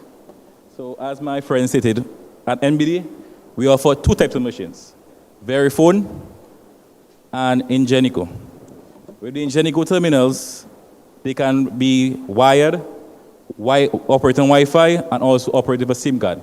So as the merchant, you go to either Lime or DSL and provide a SIM card to us, and then we will program the machine for you guys.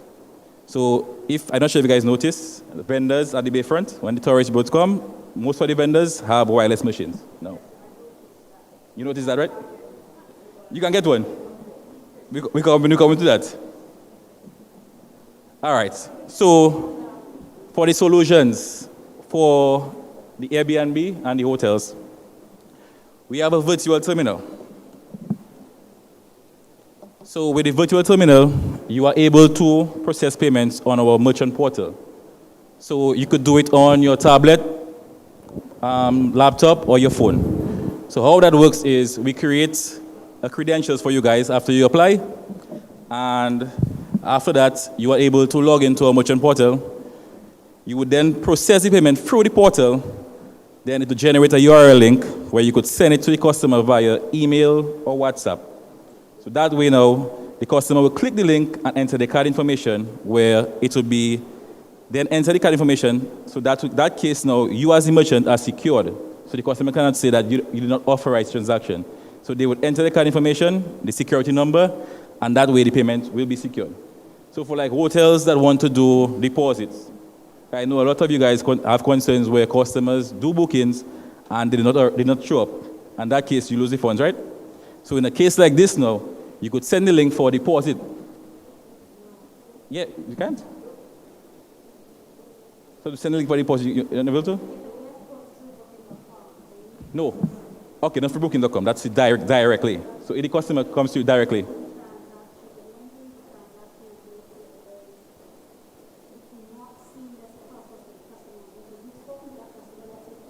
Mm-hmm. Mm-hmm. I think let's ask you for the mic. 1 second. Yeah.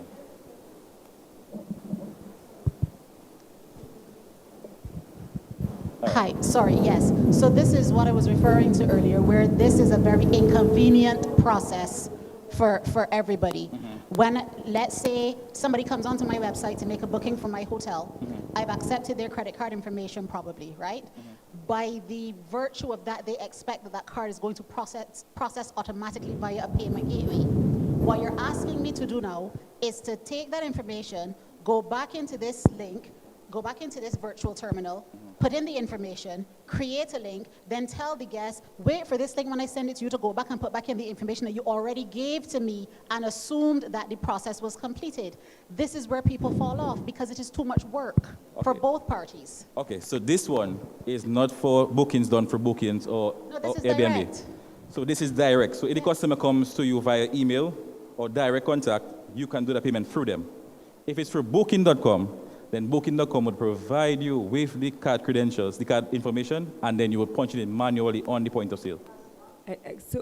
So using that term, if you do not have a point of sale machine, which many of us don't, okay, on the virtual terminal, you cannot punch it in yourself, because I could make the link and send it to myself, but you cannot use the virtual terminal because you cannot use the CCV number on the virtual terminal. So this is a major problem. No, so because that's if you have a no-show, you cannot get that So money. in a case for the Booking.com and Airbnb, you would need a physical point of sale machine. What about us that do not have, and that has actually lost me money? That's one of the questions I was going to So ask. you can actually just send additional terminal form as a current merchant, and we can provide you for one. Well, I have done that, so I think if you all are charging for the service... No, we're not charging. Listen, you do charge for the service because you charge 2.75%. That's for the transaction.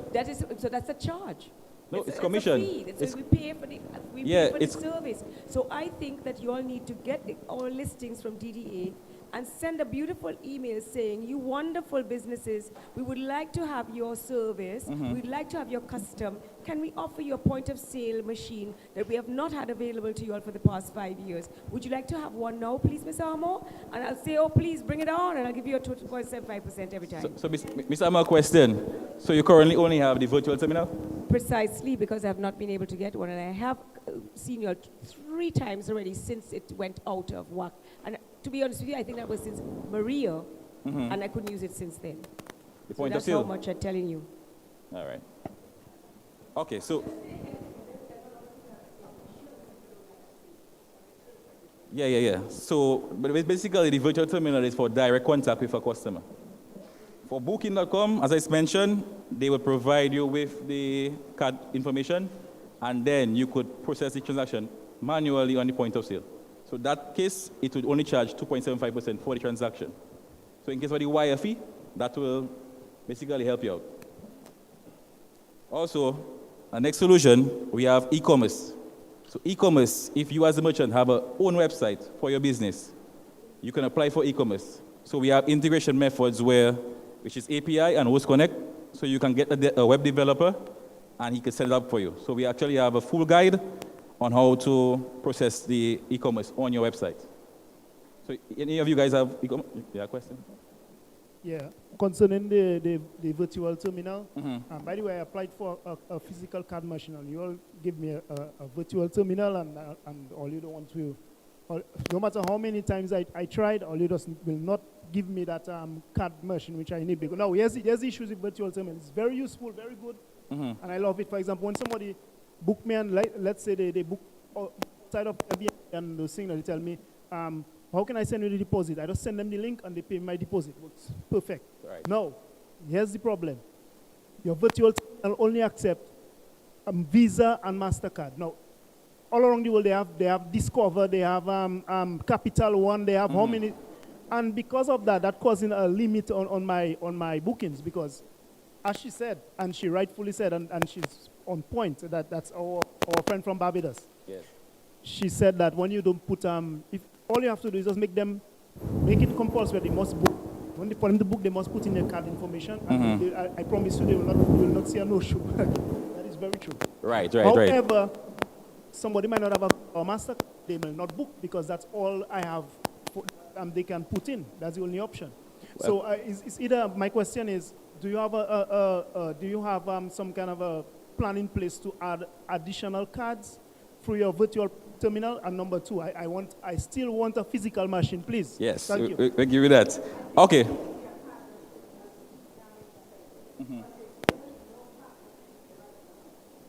Okay, I get you.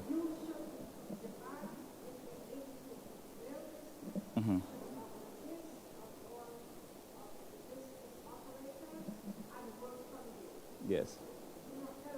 Right. Yes. I get you. Yeah.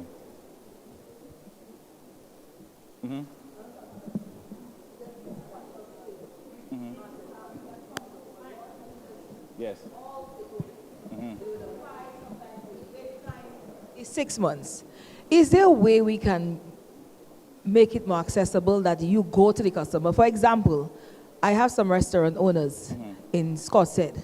They made an appointment, but at the time you called them for the appointment, they had a lot of guests. They cannot leave their guests and come for the appointment. Why can't we go to the customers Okay, so what happened is, right? and partner with DDA, as she suggested, so you can meet most of the customers and give them a turnaround time when they expect to get the point of sale machine? Because we are losing a lot of business. I understand. Okay, let me just go to that page for you guys.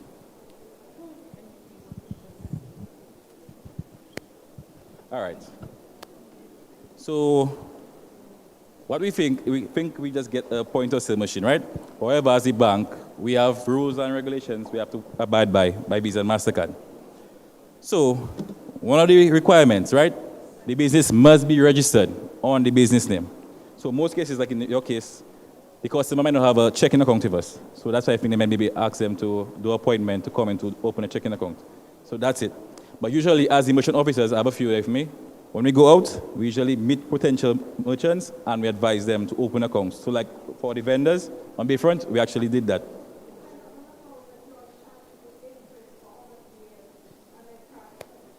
Okay, I think in your case, sometimes with the business now, okay. So if you register a point of sale machine, right? The checking account must be registered on the business name. It doesn't matter if you have a checking account, let's say, for a next business and you want a machine for lodging, and that business, let's say, is maybe a restaurant. You will not be able to get that machine.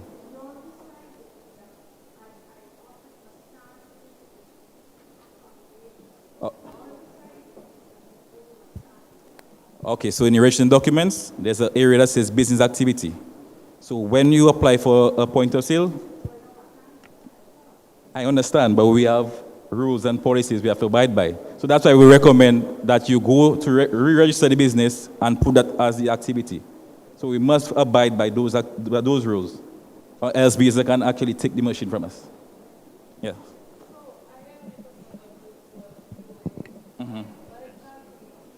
Okay, so the virtual terminal is basically we create credentials for you. So it's not a physical point of sale machine. So you can actually log in on your phone, tablet, computer, and you can do a payment through that portal. Then to create a link, and you could send a link to the customer. So it's something like PayPal? No? Not like PayPal, but it's like a secure payment gateway, basically.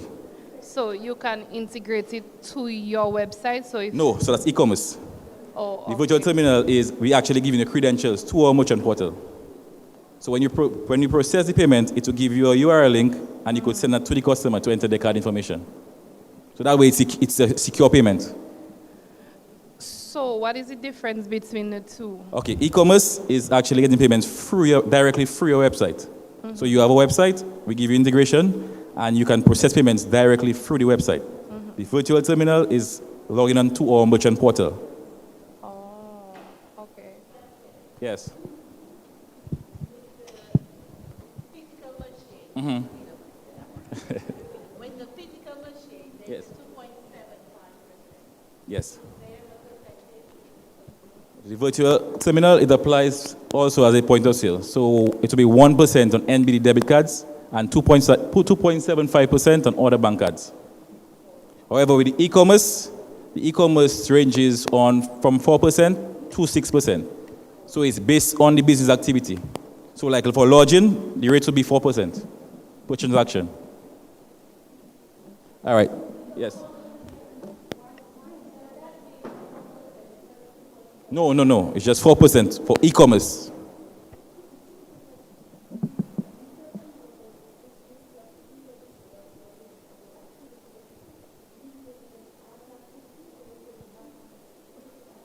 Okay, so we had cases where merchants were registered, let's say for rental, right? And they wanted to add, they apply for a machine for, let's say, for a supermarket. They could go to the ministry and actually add that activity to their registration. Yes. No, not to us, no. Registration documents.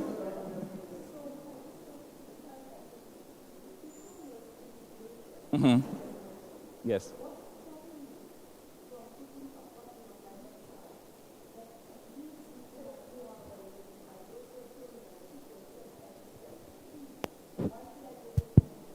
No, well, as I said, the virtual terminal doesn't operate on a website. It's basically us creating credentials for you on our merchant portal. So it's two different. No, you can't do it. No.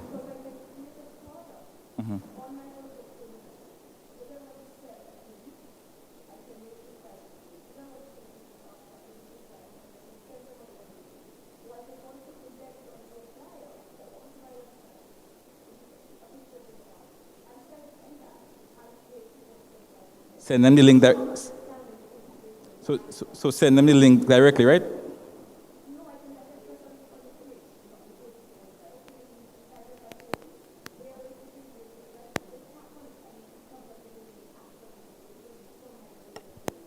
You did that already? Oh, that's the first time I'm hearing that one. First time I'm hearing that one. Yes. Share the question.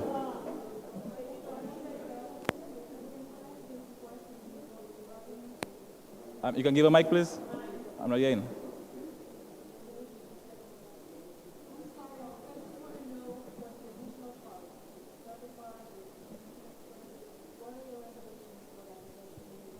Okay.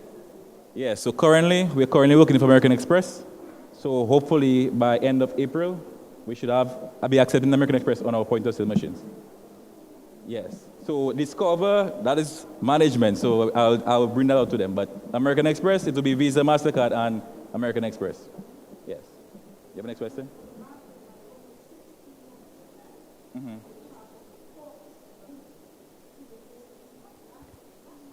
Well, that's the e-commerce. Remember, we have to pay Visa and MasterCard. So we're basically paying the fees.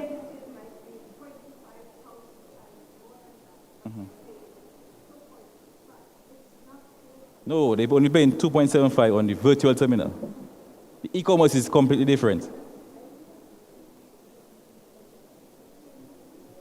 Yes.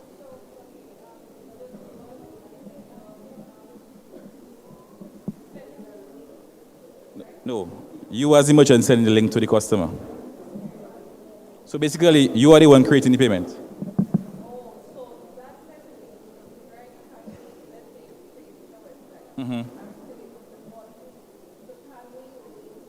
Well, that's what. That's what you're saying. I'm not sure. Yeah.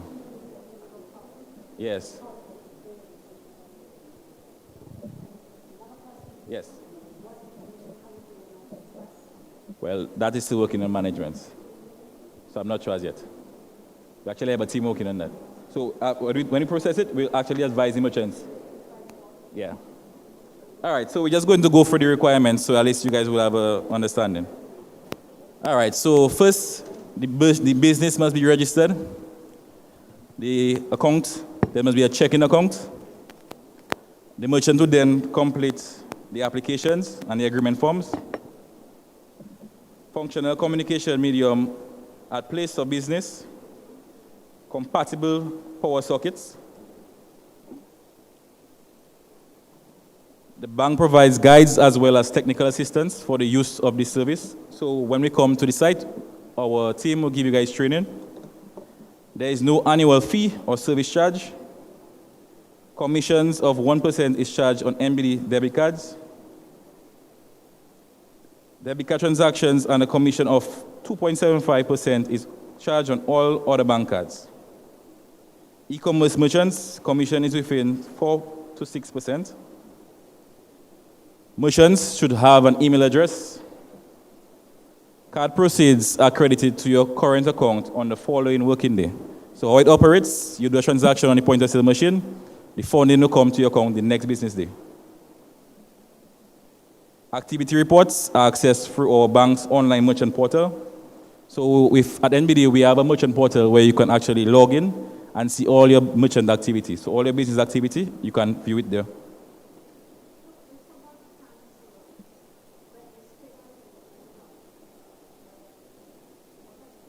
Mm-hmm.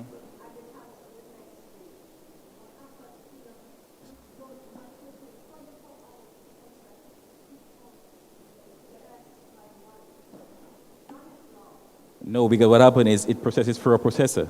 The next business day, we get the file for posting. So if someone stays by you for one night, and they leave the next day, but remember, you did the payment, so the funds are secured.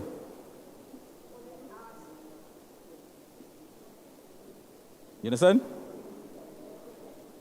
Right. Because we have cases where, as I say, for merchants, that's my job, I hear concerns from our merchants. Cases where they book rooms and the customer doesn't show up. So you book a room and you basically waiting for that person to show up to your room. And they never show up. So basically you lose funds, right? So that's why we recommend the virtual terminal so you'll be able to get the deposit. So at least you have a deposit.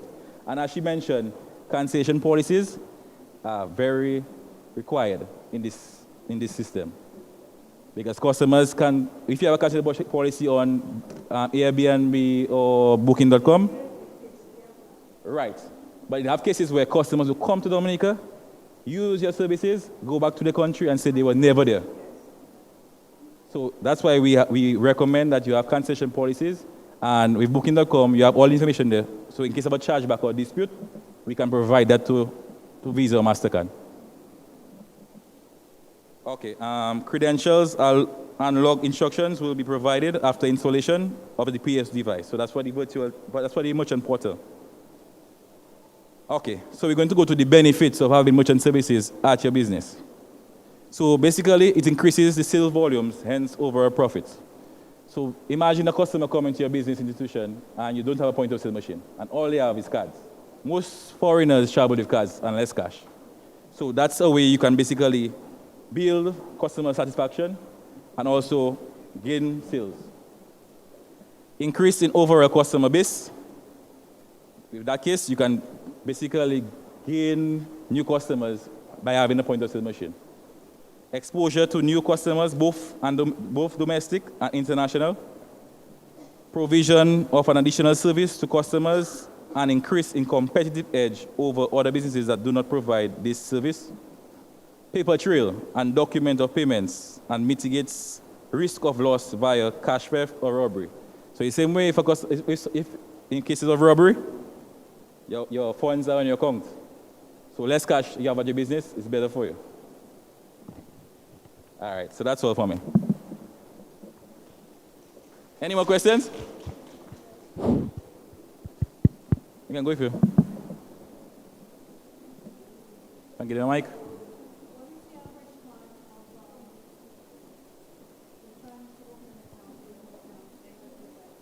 Okay, Darren. Open the business account.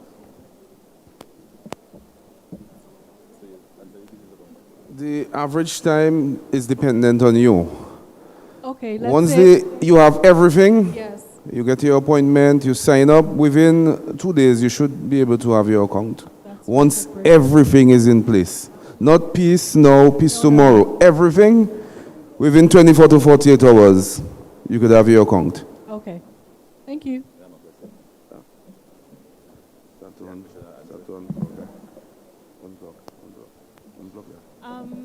So this is my question regarding the ECPC GC.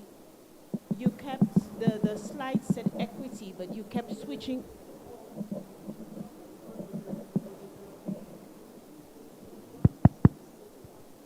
Can you hear me? Okay. With regards to the ECPC GC loan, the slide said equity, but when you were speaking, you kept switching back between equity and security. So do these loans require either equity or security or both? Okay, it's a combination of both. Combination as in total or combination as in each? So if you need 25% equity, do you need 25% equity and 25% security? Yes. Wow. Okay. So And the equity don't have to be cash. It could be the investments in the project so far. So you have come to the bank to set up maybe a prawn farm or whatever it is, and you have already invested so much, that's your equity contribution. We're not asking you to bring in a new equity at that point. The equity is already there into the project. right, but that's still a lot. Because if you think about it, if you your total startup cost or your total cost is $1 million, right? You will lend up to 750.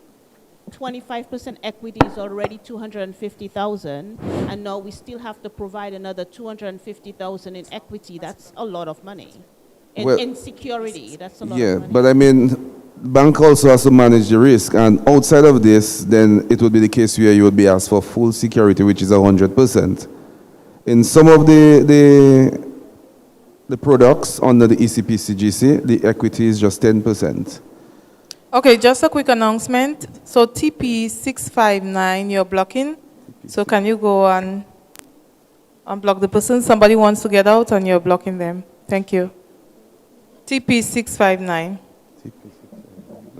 Okay, and then my second question is regarding mobile banking transactions. One of the problems that the vendors are having with regards to mobile banking is when they get the alert that somebody has made a payment, it doesn't tell them who made that payment. Okay. So is that getting fixed? So what we encourage, some persons can get sophisticated. So when a person is setting up to pay you your payment for your accommodation, in the reference area, they simply put John Doe. Some persons put payment, and you wonder, in payment from who? Payment from which person? Who is this payment coming from? So you simplify that. You encourage the persons who are going to pay you via mobile banking, Naryn Murphy. So when you receive that alert, you clearly see Naryn Murphy. That is the person who have paid for 2 nights at your resort. No, I hear that. However, 90% of the time, it does not happen. So on your end, as the service provider, what is your plan to fix it? Well, our plan is to continue with the communication and education. Even when persons, yes, because we cannot get too involved in terms of the components you put when you're setting up the mobile banking. That is a personal choice. So when you're setting up mobile banking, if I decide, although the bank has said to me in the reference area, I must put my name, and I decide I just want to put 2 nights, or husband and wife, that is not something the bank is going to have a control over. What will happen? When you call the bank, we then have to go to the back end to find out, okay, who is this person making this payment, husband and wife, or honeymoon? Then we can tell you exactly who it is. So even when you're giving persons that option, the bank has its responsibility to let persons know when you're setting up, this is what you have to do.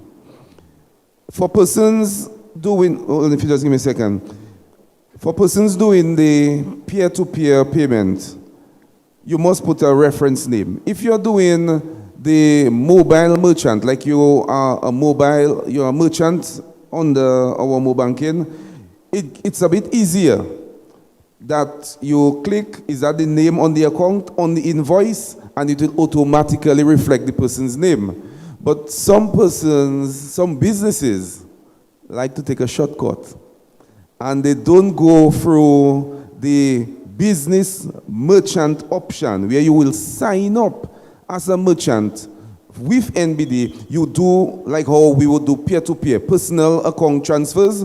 That is where at times the problem is created and the confusion. Because DHTA, we take mobile banking payments and we're set up on there as a merchant.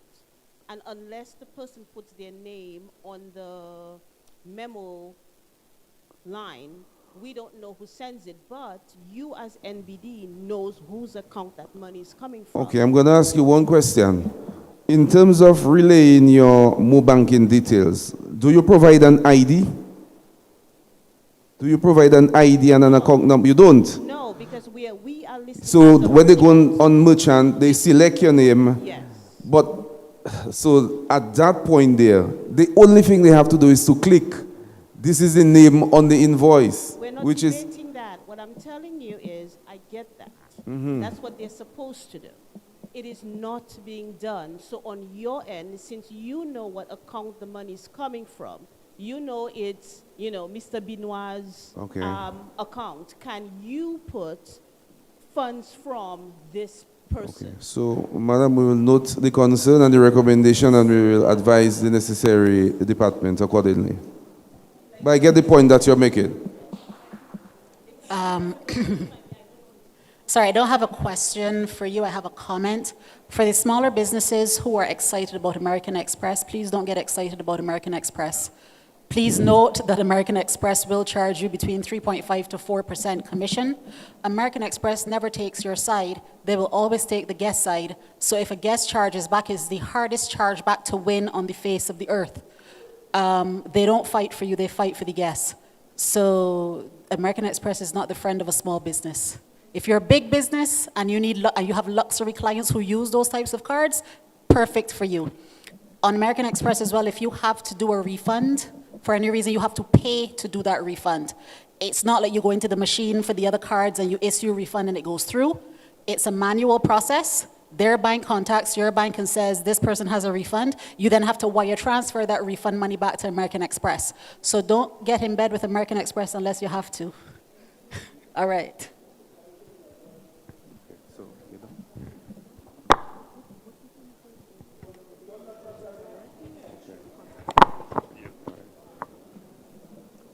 All right, so for the other questions that you may have, you simply email those to businessbanking@nbd.dm, and we'll be more than happy to provide the responses to those. Well, Okay? I didn't have a question. I wanted to respond to Rio, because I think it's important for a lot of us that have a business that may be also providing meals, providing tours, providing massage activities.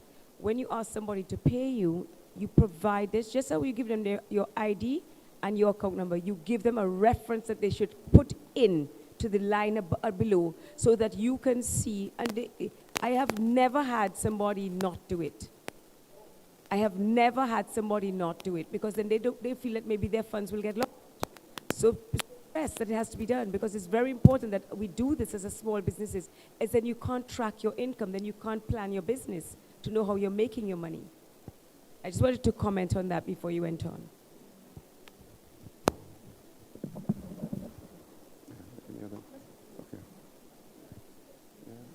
So as I said, for any other concern, businessbanking@nbd.dm, customer support@nbd.dm, and we'll be more than happy to provide the answers that you need. Enjoy the balance of your session. We unfortunately have to leave at this juncture. Thank you so much, NBD, for those critical pieces of information. And he has provided his direct contact, so of course feel free to reach out to him and take note of any particular concerns. Next up we have Mrs. Nicole Fossin from the Aid Bank to provide you with information on opportunities at that institution.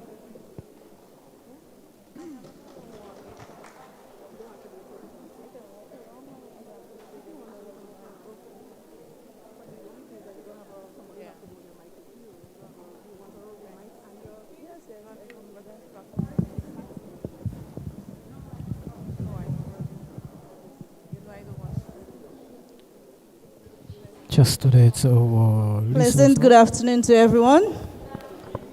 I like to be close to you so we can feel you, right? Okay, so good afternoon. My name is Nicole Faustin. I guess protocol has been established. I'm from the Aid Bank, and this is your bank. Aid Bank is your bank. We have been in existence for the past 53 years. And so you understand why I say it's your bank, right? Yes, it is your bank. It is our bank together. So we grow the economy. I'm just waiting for my slide. Give me 1 second.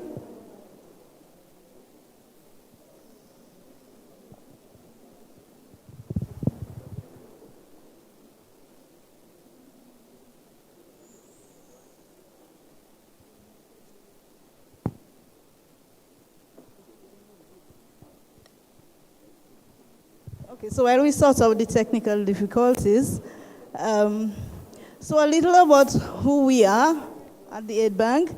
We are the only development bank. And our partners, our shareholders, we have 90%, we are 90% owned by the government of Dominica, and the balance of 10% is owned by the Social Security. So you understand when we say we are your bank, we are your bank. So we stimulate, assist the governments of Dominica to stimulate economic activity, and one of our primary industries is the tourism industry. So we have seen for the past post-COVID, significant improvement in the tourist arrival, and we just had Carnival. How much arrivals we had? 34%. You imagine what 34% is? And the minister said we were looking for rooms, right? We should not be looking for rooms. So that is why we are here to assist you to develop your products. And we customize products to suit you. We only give loans though. We are not like NBD that give point of sales. We only give the financing to assist you. And not sure why we have technical difficulty. Give me 1 moment.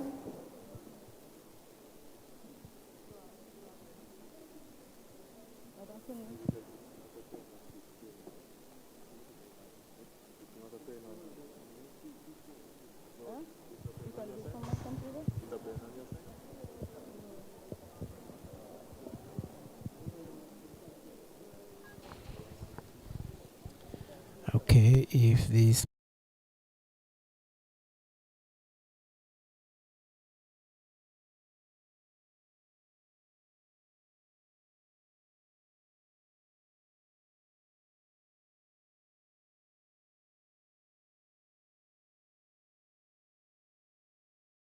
thank you so much for Apologies. taking the time. We have just about 10 minutes. If they can solve the problem within 10 minutes, then we can continue. So we'll just listen to the Aid Bank for the next 10 minutes and say goodbye from here. So hold on.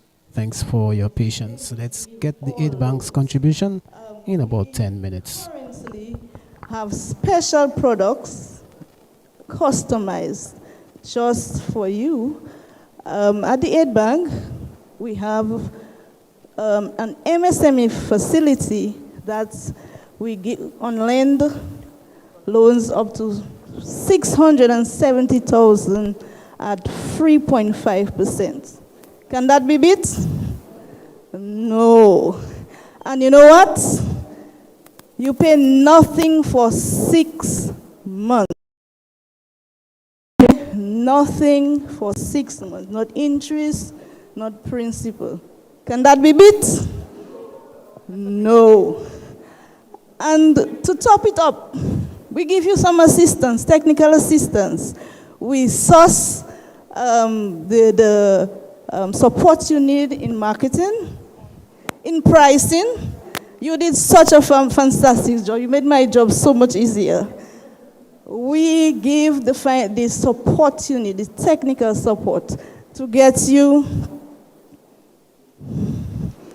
We spoke about all this. To get you to improve your ambience. Everybody wants to improve that's what attracts us, right? All of us want to get to a point where we can attract. And that is one of the main things. What people see is what they buy. So we want you to improve what you sell. Visibility is what sells. And we have the financing at very concessionary rates, and it cannot be beat. And I can tell you, apart from improving your ambience, we assist you with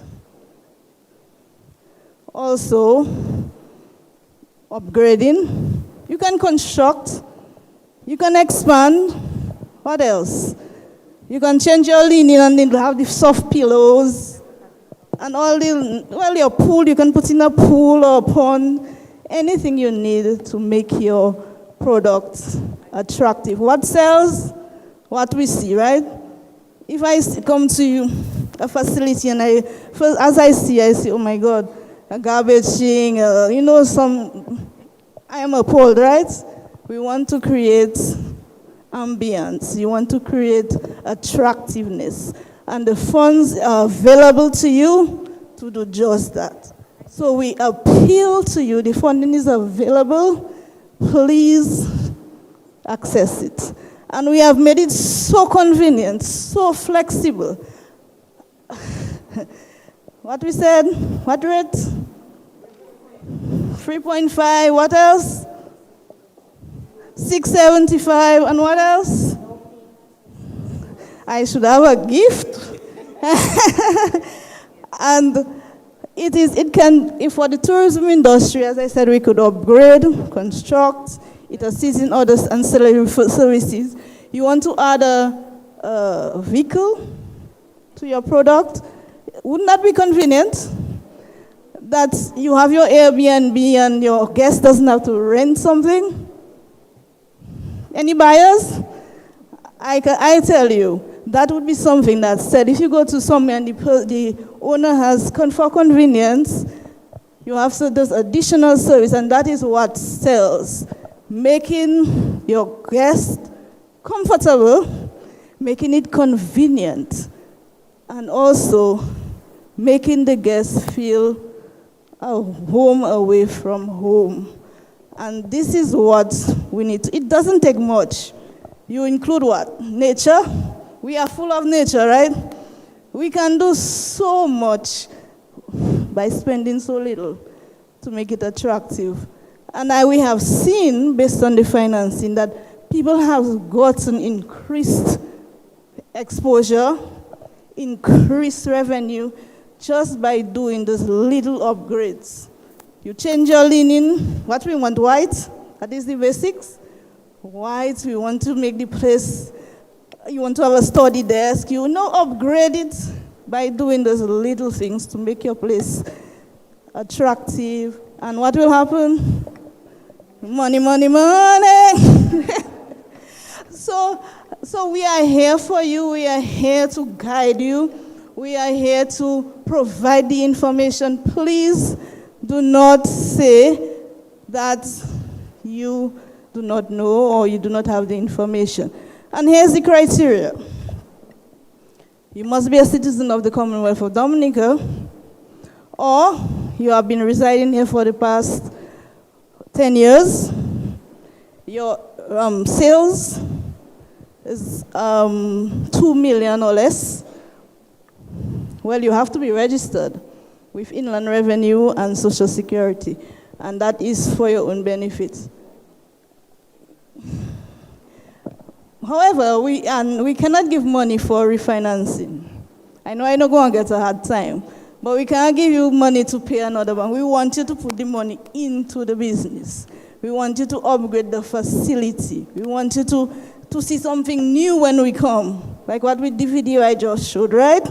So we want you to have something, to do something to your facility to improve the services that you offer. In addition to that, based on, if you are starting off, you may need an operational plan, but not necessarily a business plan. So it's just something to guide you with your pricing, with your market. Are you marketing with Airbnb or Bookings.com? And you've heard of all the technical issues that can arise. So you need to know what it is that you're facing. You need to know your fees. So these are what will guide you and to assist you to reduce those costs and allow you to have more money in your hand, right? So it is something that will guide you. Don't shy away from it because you need to know, right? Won't you need to know that how much money you would make? Nobody wants to know? I am sure. So we all need to know, so you need to have your operational plan and keep your records on track. We also have facilities for the tourism industry for the seasonal loans. For those that are in the cruise, taxi, what else? We have jazz coming up. I know some people in the Portsmouth area are going to be booming, right? So if you want to change your furnishing, you put new stoves, the funds are there for you to do that. So these funds, ideally for the tourism industry, it would assist you to upgrade. You may have some repairs to the urgent repairs. So this would be able to assist you to finance this cost. In addition to that, so these loans are for small repairs. Nothing big, something you have to do quickly. These loans can be approved in a matter of a day or two, so you get these loans quite quickly. We also have a day or two. Yes. We also have the SNAP facility, as we say, quick money, a day or two as well, where you have some urgent needs, some fast, something that has to be done now for now. You can also have access to these funds. Pre-approved loans for facilities. So if you're an existing client, you have had a good repayment record, we give you up to 20,000 now for now, well, within a day or two, right? Okay, so the requirements for the loan facility, the process is not as a commercial loan. For the small businesses, we ask you, as we streamline the process as much as possible. We would need information on your business, obviously your registration, your KYC information, like proof of address IDs, financial information for those who have. We know the challenge. We are a development bank, so we work with you. We work with you to tailor.